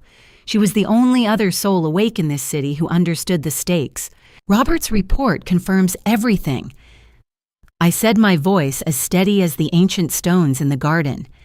Victoria's play was always the real estate. Julian wasn't the prize, Abigail. He was the crowbar. Abigail sighed on the other end, a sound of grim professional satisfaction. Then we know the whole board, Eleanor. Every piece, every move they've made, and every move they're planning to make.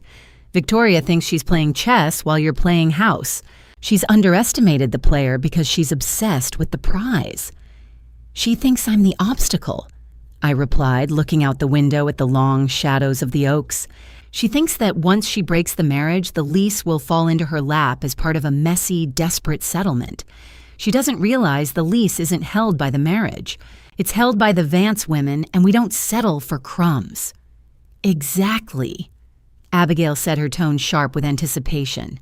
And now we know exactly when to move. If she's using Julian to get the land, we're going to use Julian to ensure she never touches a single brick of it. We're going to let her think she's winning until the very second the ground vanishes. Oh, Walakop, there's a particular kind of clarity that comes when you finally understand not just what someone did to you, but why. It doesn't make the betrayal hurt less. The sting of 23 years of shared history being discarded is still there, but it changes the shape of the hurt from something ragged, confused, and self-doubting into something clean, sharp, and specific. I wasn't a victim of a wandering husband who had simply lost his way. I was the target of a calculated corporate takeover. Julian hadn't just broken his vows in a moment of weakness. He had helped a predator map my defenses for 18 months. He had traded my life's work for a seat at a table that was never meant for him. I'm ready, Abigail, I whispered into the receiver. I know you are, she replied. Sleep now, Eleanor. Tomorrow the counteroffensive begins. We start building the cage. I hung up the phone and looked at the manila envelope sitting on the table. I felt a strange, quiet sense of peace. For months I had been haunted by the why, wondering what I had missed, what I had failed to give him, why Victoria Sterling was so much more attractive than 23 years of a shared life. Now I knew. It wasn't about me. It was about the dirt beneath my feet and the corner lot that had been in my family since before her ancestors even arrived in this state. I stood up, walked to the sink, and poured the cold tea down the drain. The liquid disappeared into the pipes, leaving the sink clean and empty. By August of 2022, I had everything I needed to understand the problem. But understanding the problem is only half the battle. The other half is building the answer carefully, methodically, and with the kind of patience you need to build anything worth standing for 100 years.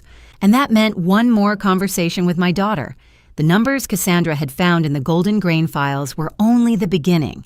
There was a deeper rot in the ledger, a series of connections Julian had made that Victoria didn't even know about yet. Julian thought he was being clever, but he was just leaving a trail for someone who actually knew how to follow it. I walked upstairs, passing Julian's snoring form without a second glance, and sat by the window in my bedroom. The moon was high over Charleston silver, cold and indifferent. I looked toward the harbor and thought, you wanted a side door, Victoria. I'm going to make sure that when you finally walk through it, you find yourself exactly where I want you to be. And the view won't be what you expected. Cassandra drove down from Atlanta on a Friday evening in August, the kind of thick Carolina heat that makes the Spanish moss hang heavy and still. She pulled into the driveway at 7:15 with her laptop bag over one shoulder and a look on her face I recognized. I used to see it in the mirror, back when I was her age and had just found something that didn't add up. It was the Vance look, a quiet, focused intensity that appeared just before a storm. We didn't waste time on pleasantries. After a quick embrace and a plate of shrimp salad, my kitchen transformed into a tactical command center. The warm glow of the pendant lights was soon drowned out by the cold blue glare of dual monitors and the stacks of spreadsheets Cassandra had printed out. "Mom, look at this!" Cassandra set her fingers dancing across the keys with a precision she had inherited from my years at the mixing bowl. Full analysis of golden grain supplies, $120,000 over 4 years. 48 separate transactions, all timed to stay just below the bank's automatic red flag thresholds. Every single one was digitally approved by Julian using his general financial manager credentials. She paused to take a sip of the licorice root tea I'd brewed. "But that's not the part that's going to make you sick." I cross-referenced the joint credit card statements with Julian's team entertainment expense logs. She opened a new tab, a bar graph glowing with jagged red lines. 6 luxury vacations in the last 18 months. Savannah, Asheville, and 2 long weekends at the Dewberry right here in town. That's another $43,000, Mom. This wasn't hidden in some shell company. He took this straight from the joint savings you spent 20 years building. Cassandra looked up, her eyes sharp and wet with a daughter's indignation. "He didn't just betray you, Mom. He made you pay for it. He used your own hard work to fund every candlelit dinner and every 5-star suite he shared with that woman." I stood by the sink looking out at the dark garden. My hands were perfectly steady as I set my cup down. The pain flared for a second, then hardened into something cold and structural. "I know, sweetheart," I said, my voice as calm as a winter morning. "That's why we're going to make sure he accounts for every cent. We aren't just filing for divorce, we're conducting an audit." A heavy silence settled over the kitchen, broken only by the hum of the refrigerator. Cassandra watched me closely, her expression softening. "How long have you known Mom, really known?" "Long enough," I replied, sitting back down across from her. "Long enough to stop being angry and start being useful. Are you okay? Actually okay?" Cassandra reached across the granite, her hand small but strong over mine. I looked at my daughter, the best thing I'd ever built. "I will be. That's different from being okay right now, but that's the direction I'm headed, and having you here makes the road feel much shorter." Just then, her laptop chirped. A video call from Abigail Thorne. Abigail appeared on the screen still in her office at 11 p.m. "Eleanor Cassandra, I have confirmation from Julian's agent.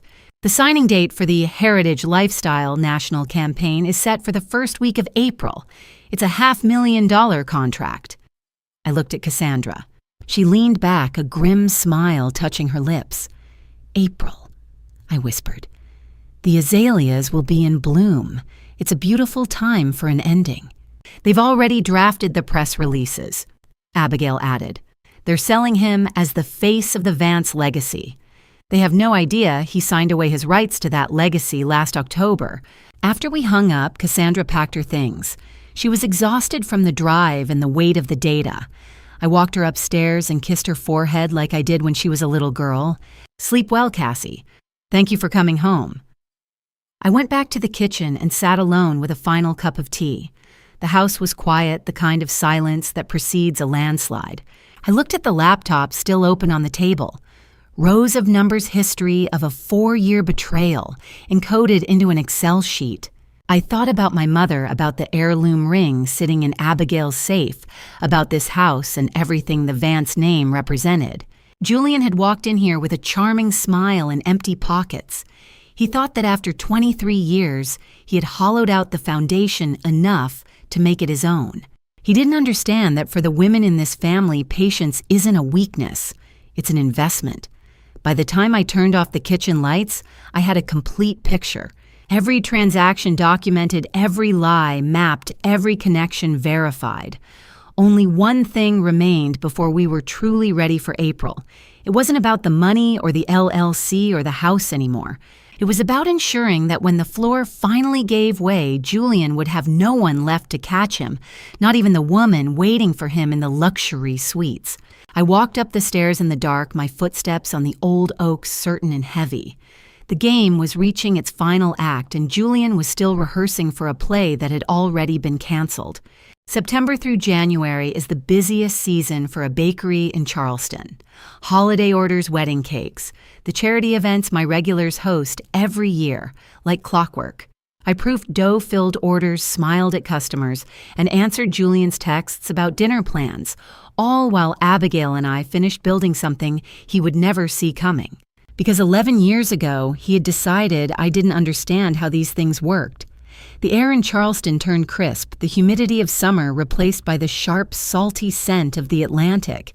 While Julian was busy attending networking mixers and polishing his image for the upcoming national campaign, I was having 7 a.m. meetings with Marcus, my CPA, and Abigail.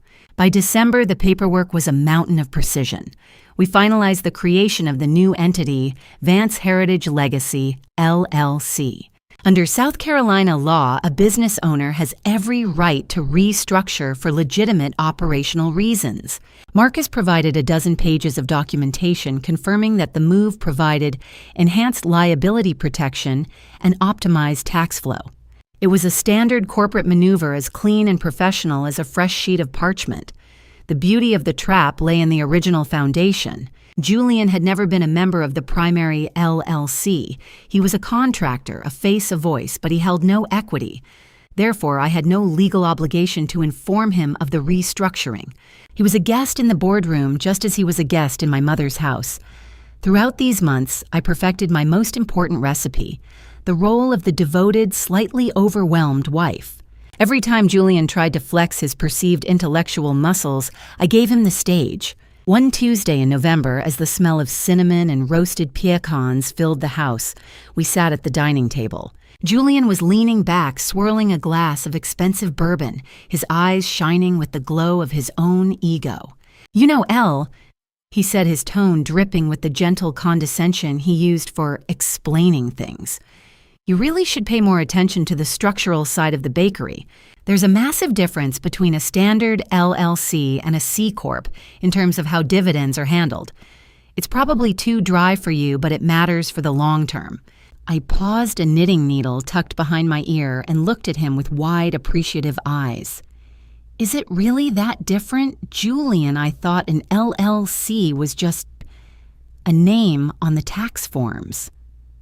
"It's so lucky I have you to keep track of these things. I just get so lost in the recipes." Julian laughed, the easy, self-satisfied sound of a man who had never once thought to question his own reflection. "That's why I'm here, darling. To make sure the simple baker doesn't get taken advantage of by the big bad IRS." Under the table, my thumb moved rapidly over my phone screen. I sent a text to Abigail. He's currently explaining the difference between an LLC and a corporation to me. Again. A second later, my phone buzzed in my lap. "Abigail, third time this year," I typed back fourth. "I'm pouring him more bourbon so he can finish the lecture." In January 2023, the final documents were stamped and filed with the Secretary of State. The transition was seamless. The old entity remained as a shell holding the aging service contracts, while every vital organ of the Vance legacy, the proprietary recipes, the King Street lease. The vendor relationships had been moved into the new house I had built with Abigail. By April, I took the final step. Based on Abigail's advice from the very beginning of our marriage, I had kept a portion of my inheritance and personal dividends in a separate account. To ensure there was no commingling of funds that Julian's future lawyers could argue made them marital property, I moved these savings to a different bank entirely, one where I was the only person on the signature card. The joint account, the one we used for groceries and Julian's entertainment, remained untouched and active. I wasn't stealing. I was separating the wheat from the chaff. I met Abigail at her office on a gray morning in late January. The windows were streaked with winter rain, but the atmosphere inside was triumphant.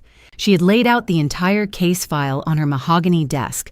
The LLC documents the CPA's business necessity, memos the 2000 prenuptial agreement, the USB with the storage room footage, the golden grain paper trail, and the joint credit card statements.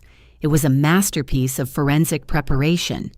Abigail leaned back, tapping a silver pen against her chin. Eleanor, if he walks into any courtroom in South Carolina with some loud-mouthed litigator named Gerald, they are going to find a very clean, very well-documented, and very legal story. We have a legitimate business restructure, a valid prenup with independent counsel, and a clear history of marital waste on his part. She gestured to the mountain of paper. There's not a single thing in this pile that is important that carries his name. Not the brand, not the land, not the money. I looked at the files. They were more than just legal documents. They were my freedom written in 12-point font. That's because nothing that matters was ever his Abigail. He just had the privilege of standing in the light I provided. He's going to be blindsided, Abigail said. He thinks he's signing a $500,000 deal in April. He thinks he's the king of King Street. He can keep his crown for a few more months, I replied. It'll make the fall much more interesting. Though, as I left her office and walked toward the bakery, I felt a strange sense of calm. The air was cold, but I didn't mind. For the last 18 months, I had been a ghost in my own life, watching, waiting, and documenting. I had been the simple baker Julian wanted me to be, all while I was weaving a net so fine he didn't even feel the threads touching his skin. By the spring of 2023, everything was in order. The trap was set, the evidence was vaulted, and the new entity was thriving. The only thing left was time, and as it turned out, time was entirely on my side. Julian had his own timeline, of course. He was counting down the days until his national campaign signing, imagining a future where he finally outshone the Vance name. He had no idea that his clock was running out of seconds, and then came September. The month where the rain returns to Charleston and the heat finally breaks. The month where I decided it was time to stop knitting and start talking. I walked into my bakery, the smell of fresh sourdough welcoming me home. I looked at the sign above the door, Vance's Heritage Bakes. It was a good name, and for the first time in a long time, it felt like it finally belonged to me again. So that's where 18 months of quiet work brought us, back to a rainy Friday night in September. To a man in a $3,000 suit standing in my parlor on the phone with a lawyer who was about to discover that the case he'd been called to fight didn't quite exist the way his client imagined. I stood in the kitchen, the porcelain teapot still warm beneath my hand. The house felt different tonight. For 23 years, the walls had held the tension of a woman trying to keep a marriage alive. Tonight, the walls just held me. In the parlor, Julian's voice was a jagged edge against the steady drumming of the rain. What do you mean, not found Gerald? Look, again, Vance's Heritage Bakes. It's a King Street institution. Search the Secretary of State's filings for the last 2 years. No, that can't be right. Try Vance Heritage Legacy, LLC. Gerald, are you there? There was a long, hollow silence. I could almost hear the frantic clicking of a mouse 3 miles away in Gerald's office.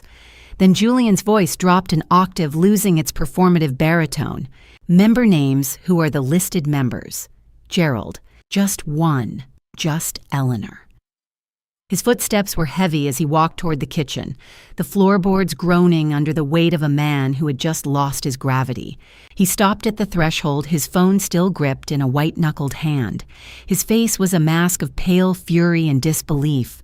"There's a new LLC," he said, his voice trembling. Everything moved.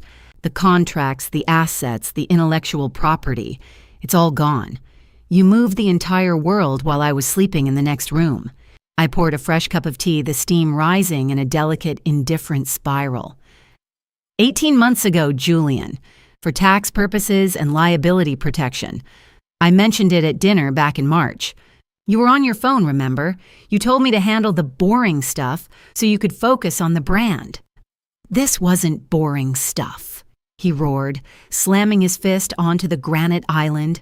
The tea in my cup rippled, but my hand didn't flinch. You planned this.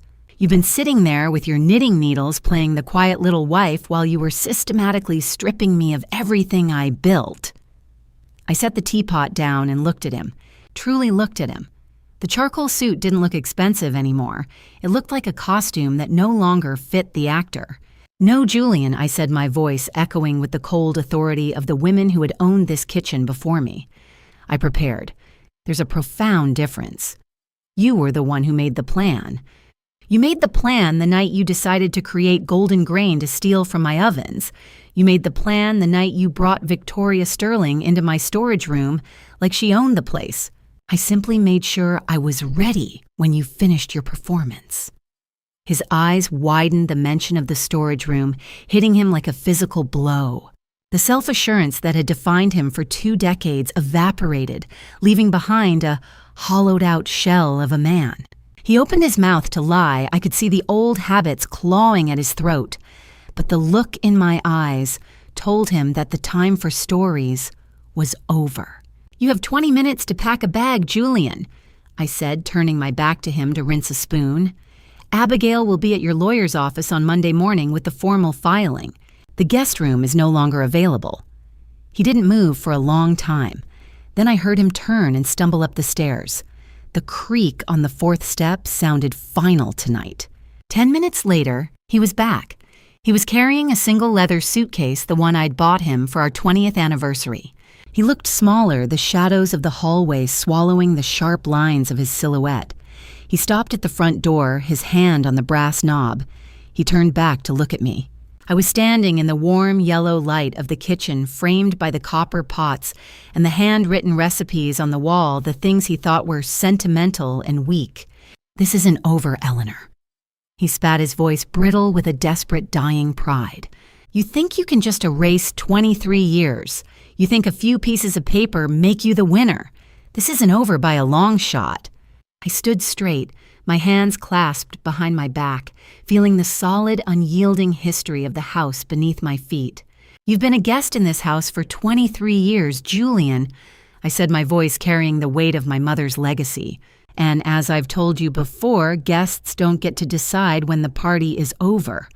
I do, and the door is behind you." He stepped out into the night. The heavy oak door swung shut with a thud that resonated through the very foundation of the estate. Click. I turned the deadbolt. The silence that followed was absolute, save for the patient heavy rain of Charleston, washing the streets clean outside. I stood in the hallway for a long moment, my eyes closed. I didn't feel the rush of triumph I had expected. I just felt light. The weight of 23 years of performance had finally dropped away. I walked back into the kitchen. I didn't go to bed. I didn't call Abigail or Cassandra. Instead, I reached for the dial on the industrial oven. Click, hiss, whoosh. The blue flame ignited a steady, reliable warmth. Tomorrow was Saturday. Saturday was the day I made croissants.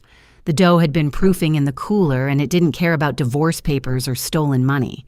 It required my hands, my attention, and the exactness of the temperature. Some things simply cannot wait. As I began to prep the floured surface, I thought about Julian out there in the rain. I thought about the heavy weight I had felt in his pocket as he brushed past me the velvet box containing the moissanite stone I'd bought for $47. He was probably driving to Victoria right now.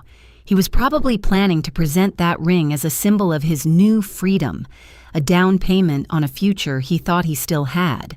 A small, dry smile touched my lips as I rolled out the first sheet of pastry. Julian always said I was sentimental about old things.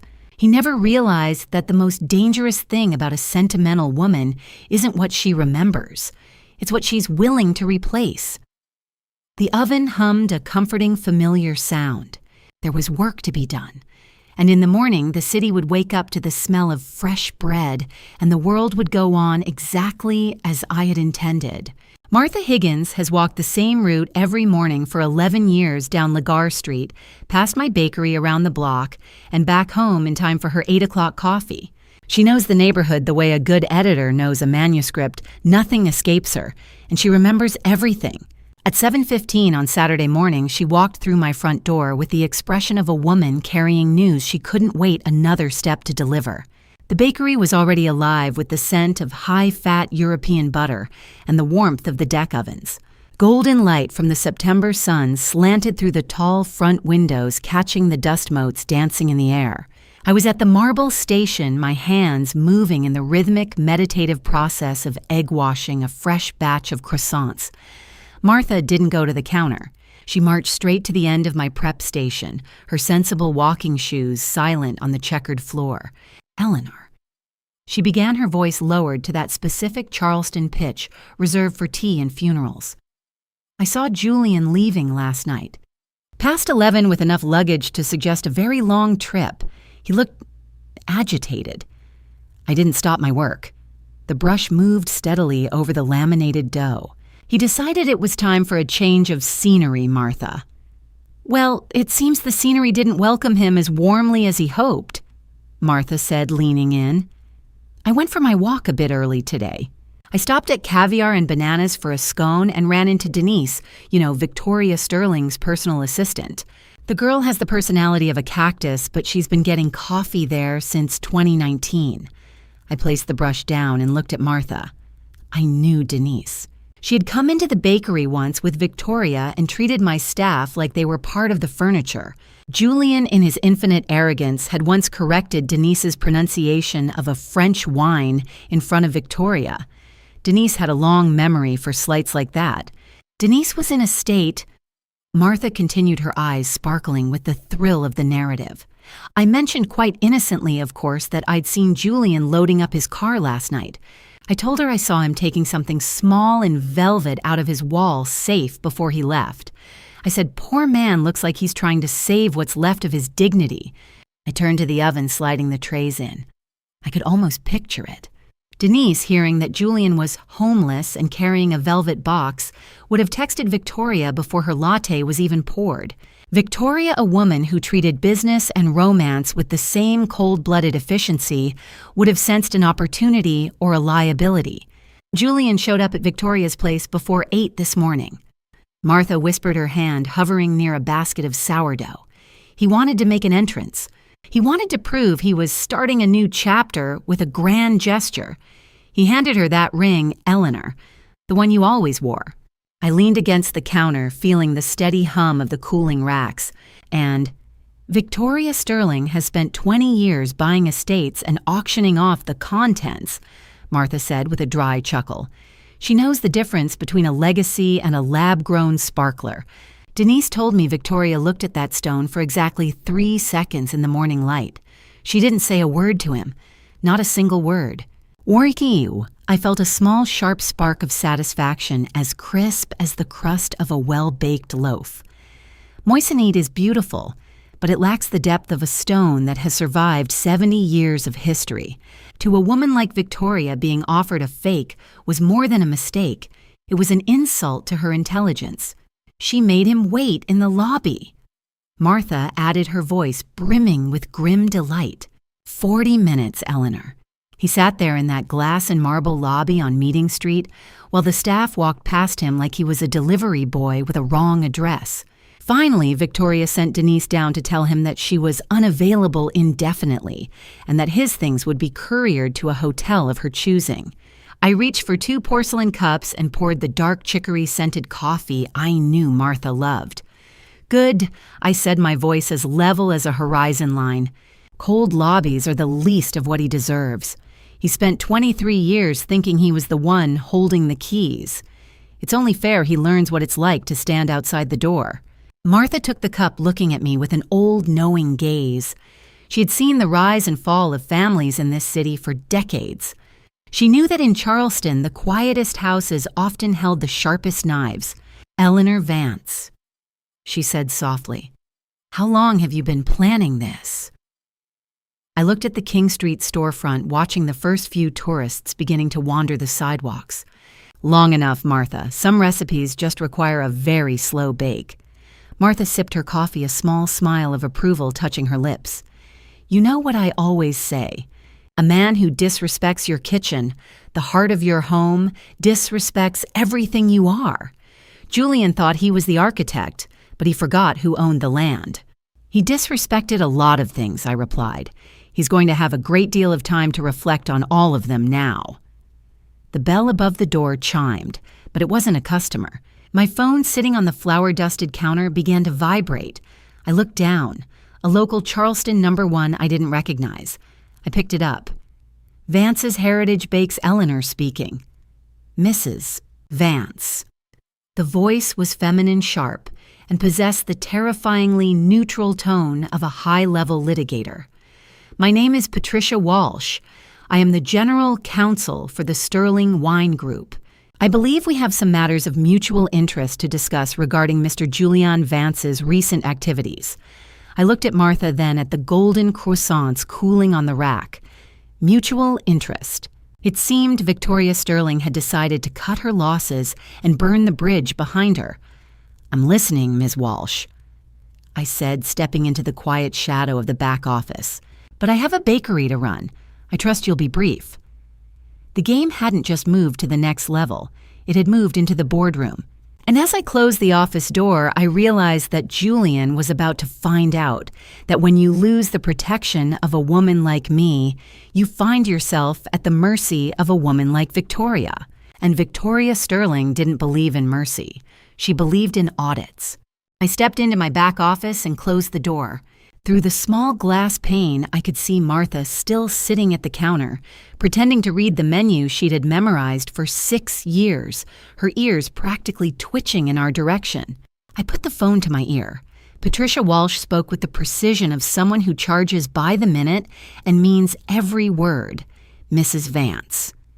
She began her tone as sterile as a hospital corridor.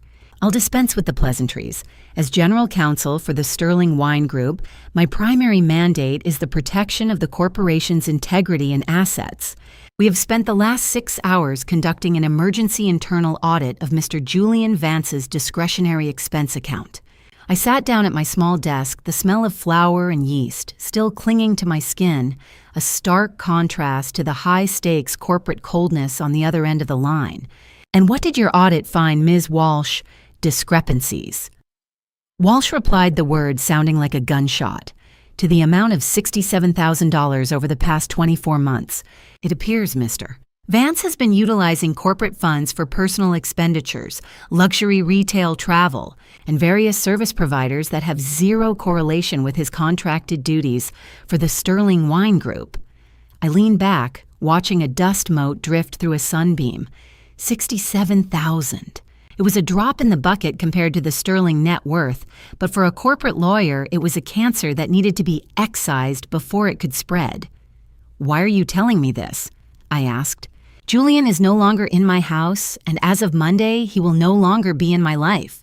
I'm telling you this because the Sterling Wine Group is preparing to self-report these irregularities to the state authorities and the IRS," Walsh said, her voice dropping into a register of practiced transparency. "By proactively disclosing this fraud, we establish ourselves as a victimized party and a cooperative witness. We wish to make it unequivocally clear that the corporation had no knowledge of nor involvement in any external entities or private financial arrangements Mr. Vance may have established." I understood immediately. This wasn't a warning, and it certainly wasn't an olive branch. Victoria Sterling had realized Julian was a liability the moment she looked at that moissanite stone. Now she was using her legal team to burn him at the stake before his fire could singe her corporate skirts. They were isolating him, ensuring that if he went down for the golden grain scheme, he went down alone. "We are aware that you have been conducting your own inquiries, Mrs. Vance," Walsh continued. "Our legal team believes you may possess documentation that establishes a broader pattern of behavior, a history of systemic financial deception. While we are not formally requesting those documents at this time, we are making ourselves available. Should your counsel wish to coordinate the timeline of these irregularities, it would be mutually beneficial to ensure our narratives align for the authorities. You want a united front to bury him," I said plainly. "We want a clean record, Mrs. Vance. Julian Vance is a rogue element." We are simply ensuring he is categorized as such by every relevant agency in the state of South Carolina. I understand, I said. I'll have my attorney Abigail Thorne contact you if we find it necessary. Thank you, Mrs. Vance. Have a productive day. Walsh hung up before I could reply. I stared at the phone for a moment. The cold efficiency of it was almost admirable. Victoria Sterling didn't do her own dirty work. She hired a machine to do it for her. I picked up the phone again and dialed Abigail. Patricia Walsh just called, I said as soon as she picked up. Sterling is self-reporting Julian's expense fraud. $67,000. They're throwing him to the wolves to save the pack. Anna Abigail was silent for exactly 3 seconds, the time it took for her strategic mind to recalibrate the entire board. Victoria Sterling just did us a favor she'll never admit to doing Eleanor. She did it for herself, Abigail. She's terrified the Golden Grain investigation will bleed into her company's reputation. She's cutting him loose before the anchor drags her down. It doesn't matter why she did it. Abigail countered, her voice brimming with professional delight. What matters is that by tomorrow morning there will be a public file at the courthouse with Julian's name on it, a file of financial misconduct that we didn't have to create. It makes our case look less like a bitter divorce and more like a necessary protection of your assets against a career criminal. She's predictable, I said, looking out at the bakery. Self-interest is the easiest thing in the world to map. Victoria didn't help me. She protected herself, and in doing so, she handed me the last piece of the cage. I don't feel grateful. I feel like a baker who's put the last tray in the oven and can finally hear the timer counting down. He's isolated now, Eleanor. No home, no Victoria, and now no corporate backing.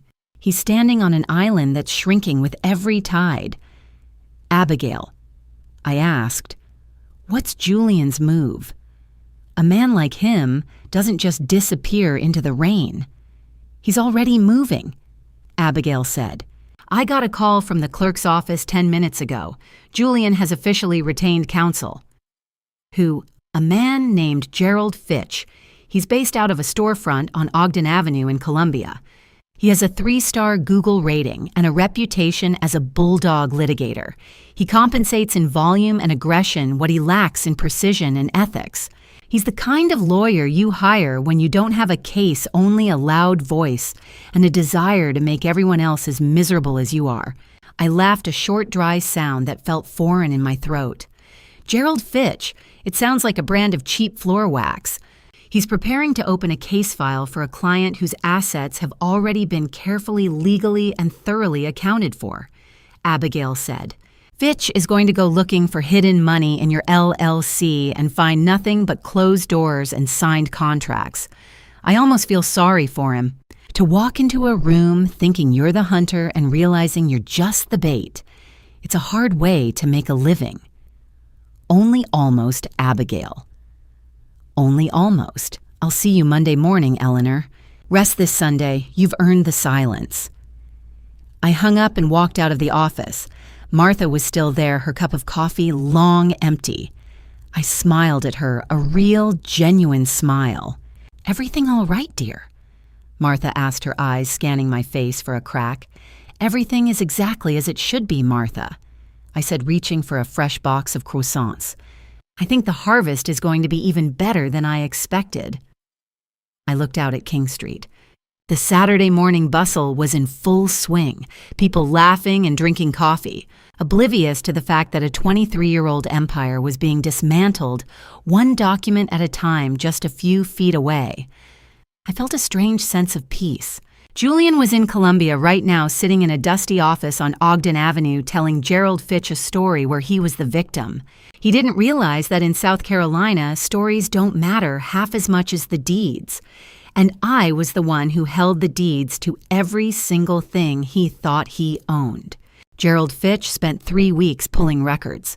I know this because Abigail has contacts in every law office in a 30-mile radius, and because a man like Gerald Fitch, aggressive loud, accustomed to finding leverage, tends to leave footprints like a stray dog in a flower bed. I went about my days. I proofed dough. I filled orders. I answered Cassandra's daily check-in texts with "fine, sweetheart," because I was in fact fine. I was waiting for a specific Thursday in October. The weeks leading up to that Thursday were a masterclass in legal futility for Julian's camp. Gerald Fitch had entered the fray thinking he was going to dismantle a simple baker's attempt to hide marital assets.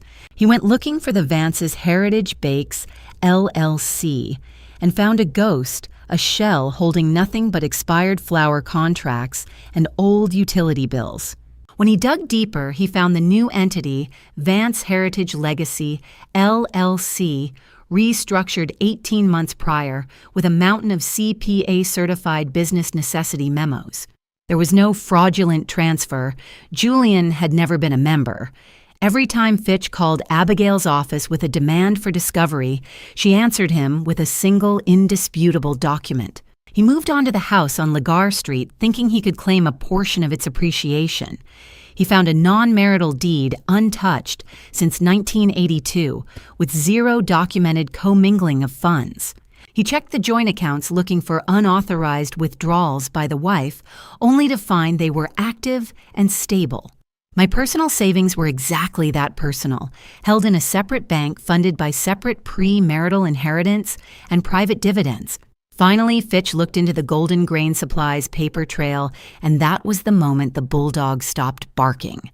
He realized that the only person facing a criminal investigation for financial misconduct wasn't me. It was his own client. Thursday arrived with a crisp, clear autumn sky. It was the day Julian's agent in Colombia had scheduled the formal signing of the $500,000 Heritage Lifestyle campaign. Martha had forwarded me a screenshot that morning with a note that read simply, "Thought you should see this." Julian had been posting photographs on social media, a rented office space with floor-to-ceiling windows, his polished shoes, on a glass desk, a caption about new chapters and bigger tables. Dios, he was performing a confidence he had not yet earned for an audience that had not yet been told the ending. I looked at the photo for exactly 3 seconds, then put my phone face down on the counter and went back to my dough. He was sitting in that high-rise office in Columbia, pen in hand, when Abigail struck. She didn't send a letter to Julian. She sent a formal cease and desist and a notice of intellectual property violation directly to the National Brand's legal department and the advertising agency. The document was surgical. It stated that Mr. Julian Vance was in direct violation of the annual brand ambassador agreement he had signed the previous October. It explicitly forbade the use of any media likeness or legacy associations connected to Vance's Heritage Bakes for outside commercial gain, without the express written consent of the LLC's sole member, Eleanor Vance. The $500,000 contract didn't just stall, it froze solid. Corporate legal departments don't sign contracts with men who don't own the rights to the very face they're selling. Fitch called Abigail at 4 o'clock that afternoon.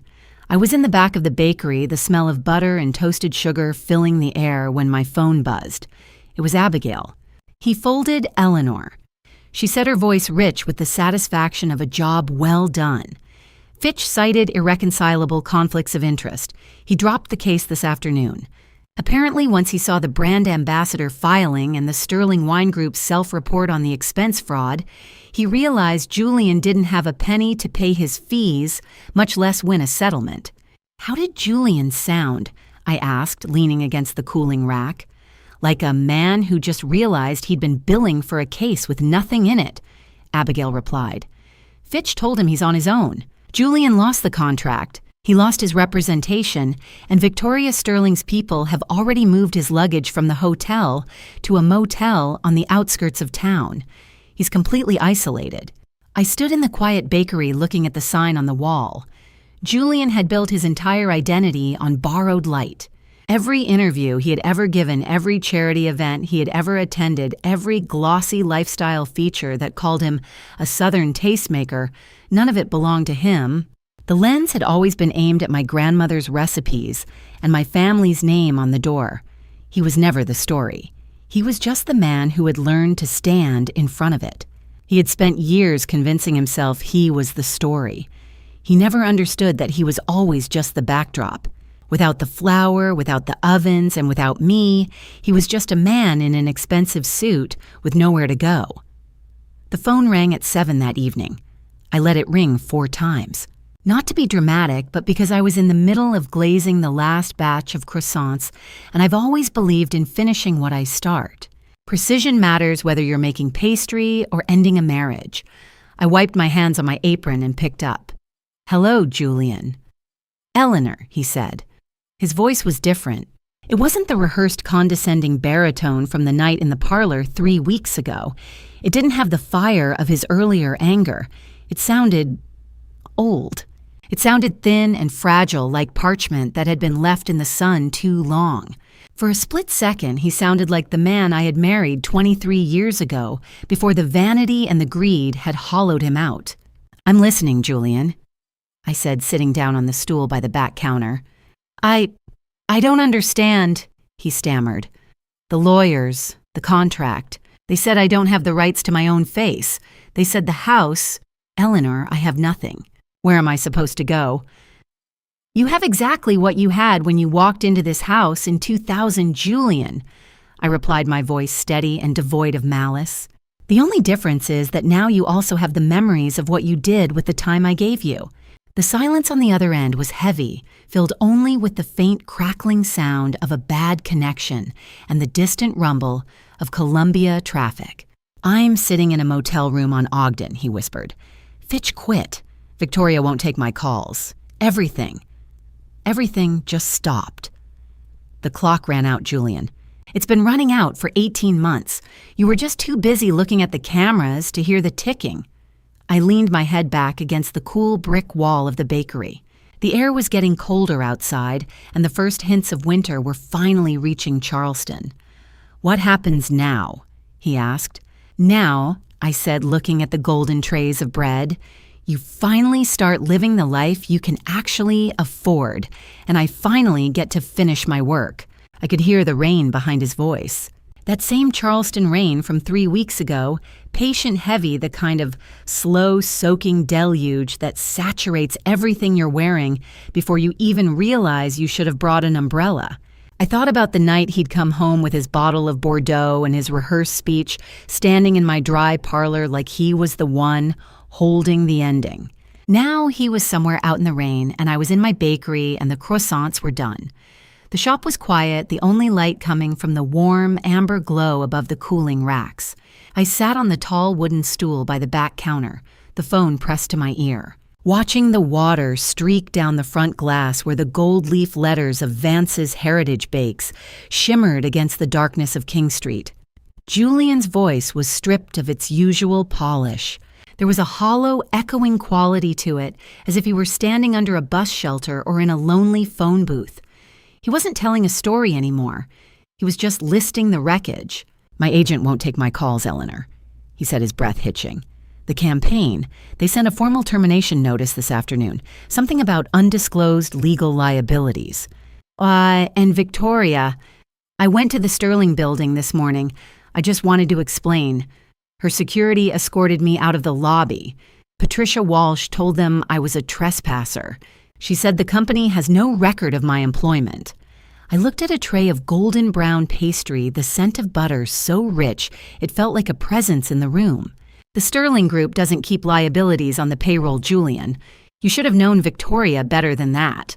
She doesn't buy things she can't own, and she doesn't keep things that don't yield a profit." "Fitch dropped me too," he muttered, the sound of a passing car splashing through a puddle audible in the background. "He said there was nothing to litigate. He called me a high-risk, low-asset client. I'm in a Motel Eleanor, a motel with a flickering sign and mold in the curtains." A long silence stretched between us. I could almost feel the cold Atlantic wind blowing through the line. "I think I made a mistake, Eleanor," he finally whispered. I turned the stool to face the window, watching a lone taxi crawl down the street. "Yes, Julian, you made several. But the one that cost you the most was deciding sometime around 2015 that I was just a woman who made bread. You saw the flour on my hands and assumed it had reached my brain. You thought that because I was quiet, I was empty. What happens now?" he asked, his voice cracking. Well, where do I go? Abigail will be sending the divorce papers by the end of the week, I said, my voice as steady as the brick walls around me. The process will be straightforward. There isn't much left to argue about. Every cent you took, every vacation you funded with my grain budget, it's all documented. I'd suggest you find yourself a good accountant before you look for another lawyer. You're going to need one when the state starts looking at those golden grain filings.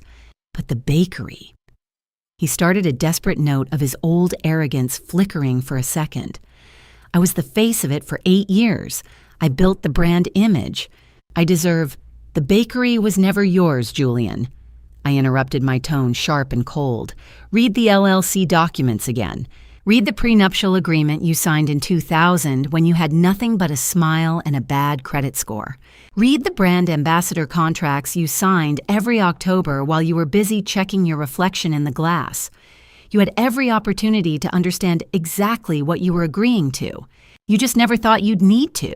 You thought your charm was a substitute for a signature. The rain intensified a sudden lash against the windows that sounded like gravel. Julian didn't argue. The weight of 18 months of my silence finally seemed to crush whatever was left of his pride. I'm sorry, Eleanor, he said. It was the only thing he hadn't rehearsed. It was a raw, naked sentence stripped of the Bordeaux and the charcoal suits. I didn't answer him immediately. I looked around my shop, the smell of the yeast, the warmth of the ovens, the legacy of the women who came before me. I felt the weight of the last 23 years settling into a single finished chapter. I know you are, I said. Take care of yourself, Julian. I pulled the phone away from my ear and tapped the screen. The connection died with a soft electronic click. I sat there in the silence of the bakery for a long time. I didn't feel the surge of triumph I had imagined back in March. I didn't feel the need to celebrate. I just felt the profound, peaceful exhaustion of a job well done. The bakery was mine before he came, and it was mine now that he was gone. The only thing that had changed was that the air felt cleaner. I stood up and began boxing the last batch of croissants. I tucked the white tissue paper around them, the folds as precise as a legal brief. These were for the shelter on Calhoun Street. They expected me every Saturday morning, but tonight I felt like delivering them early. As I drove through the wet streets of Charleston, the wipers rhythmic against the glass, I thought about the months ahead. The court dates, the final signatures, the forensic files Abigail was preparing for the county clerk. I thought about the conversation I still needed to have with Cassandra, not about money or fraud, but about what comes next. I thought about what it would feel like sometime in January to sit in a cold mahogany courtroom and watch 23 years of marriage become a set of numbers on a final decree. Julian would be there looking older, his suits no longer fitting the man he had become. And I would be there wearing my mother's coat, ready to walk out into the winter sun. I had spent 18 months wondering if I was strong enough to reach this moment. I had spent 18 months preparing for the end of my world as I knew it. As I pulled up to the shelter and saw the light in the window, I realized I wasn't just ready. I was already there. The rain was still falling, but I didn't need an umbrella. I knew exactly where I was going. The divorce was filed in October and finalized on a cold Thursday morning in January, one of those gray Charleston mornings where the harbor fog sits low and the city moves slowly. I wore my mother's blue wool coat, heavy and faintly scented with cedar, like carrying a piece of history on my shoulders. At 7, I had coffee with Abigail before we went in. Cassandra had driven down from Atlanta the night before and slept in her old room. Her presence softened the silence in the house, turning emptiness into something closer to a beginning. The Charleston County Courthouse felt as it always did. High ceilings, cold marble footsteps, echoing like verdicts before they were spoken. We sat in the wooden pews of family court, the air thick with floor wax and damp umbrellas. The legal conclusion came with clinical precision. The judge reviewed the antenuptial agreement from 1995, confirming both parties had independent counsel and full financial disclosure. Julian's attorney, Elaine Cole, argued the infidelity clause was disproportionate. It was expected. The judge examined the evidence, infidelity, financial misconduct, and found no basis to overturn the agreement. The clause stood. Julian waived all claims to Vance Heritage Legacy, LLC. Then came the property. The Lagar Street estate remained non-marital protected within a bloodline trust. He had no claim, but the true reckoning was financial. First, the court identified $43,000 in marital waste vacations, dinners, luxury purchases that funded a life I was never part of. That amount was folded into the settlement. Second, the Golden Grain case. Before the divorce concluded, Julian agreed to repay $120,000 taken from the company. Combined, the total came to $163,000. Abigail placed the documents down with quiet satisfaction, the kind that comes from knowing the outcome long before it arrives. But family court wasn't his only problem. Back in November, Charleston County had opened an inquiry into Golden Grain supplies. Abigail's forensic files, Cassandra's data analysis, and fraud reports from Sterling Wine Group created a clear roadmap. The file existed now, and Julian's name sat firmly at its center. In this city, files like that don't disappear because someone apologizes. Julian arrived with his new attorney, Elaine Cole. She was sharp-composed, ambitious, but she had inherited a case already lost. She did what she could, but you can't argue with signed contracts or time-stamped receipts. I looked at Julian only once. He looked older, not by years, but by consequence. The expensive suit was gone, replaced by something plain that didn't quite fit. No rehearsed speeches, no confidence left. Just a man sitting in a cold chair listening to a decision shaped by his own choices. For a brief second, he looked at me, searching for the woman who used to forgive everything. He found someone else. After the final signatures, Abigail, Cassandra, and I stepped into the sharp January air. We didn't celebrate with anything extravagant. We went back to the bakery. We sat at the small round table by the window where afternoon light usually catches floating flour dust. Cassandra set the court decree down gently. Outside King Street was waking up people moving past in quiet urgency. "Mom," she asked softly, watching me trace the gold lettering on the window. "Did it turn out the way you wanted?" I thought about that. The early mornings, the hidden meetings, the nights spent studying numbers and truths I didn't want to face.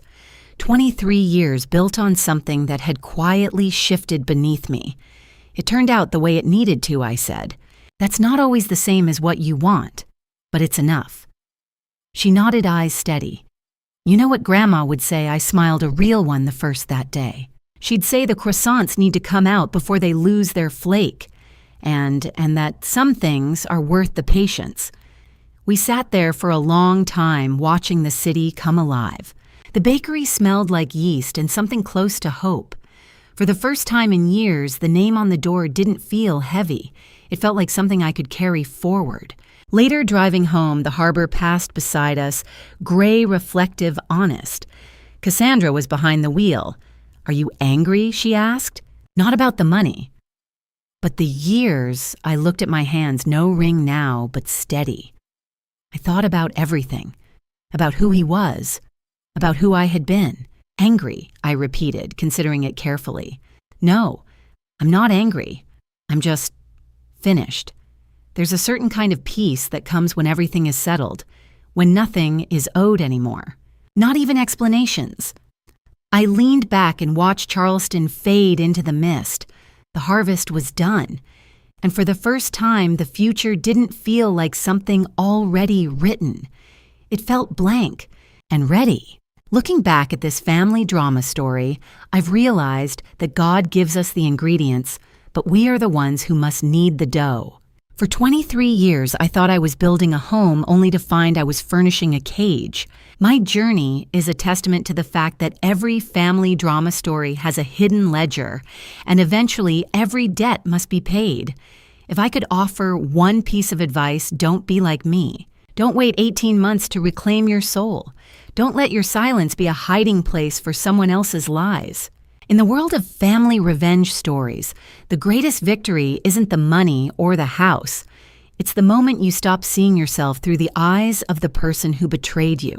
I believe that a woman's intuition is her strongest compass, yet I chose to ignore mine for far too long. This family drama story taught me that respect is the only currency that never devalues. Without it, you are just a guest in your own life. These family revenge stories aren't about malice, they are about restoration. When the world tries to take your flower, make sure you're the one who still holds the fire. Use your head, protect your heart, and never sign a contract you haven't read twice. Ultimately, these family revenge stories prove that the most satisfying harvest is the one you reaped with clean hands and a cold, focused mind. The stories that follow may contain fictionalized elements, meticulously crafted for educational purposes and emotional insight. If you feel these raw, realistic lessons do not align with your current perspective, please feel free to step away and choose content that better suits your journey. What do you think about the way Eleanor showed her guests the door? Share your thoughts in the comments so we can discuss the true power of patience. Don't forget to share and subscribe to the channel for more sophisticated and sharp psychological narratives. Thank you for following this journey until the very last second. That's where the story ends. Thanks for being here. I will see you in the next time.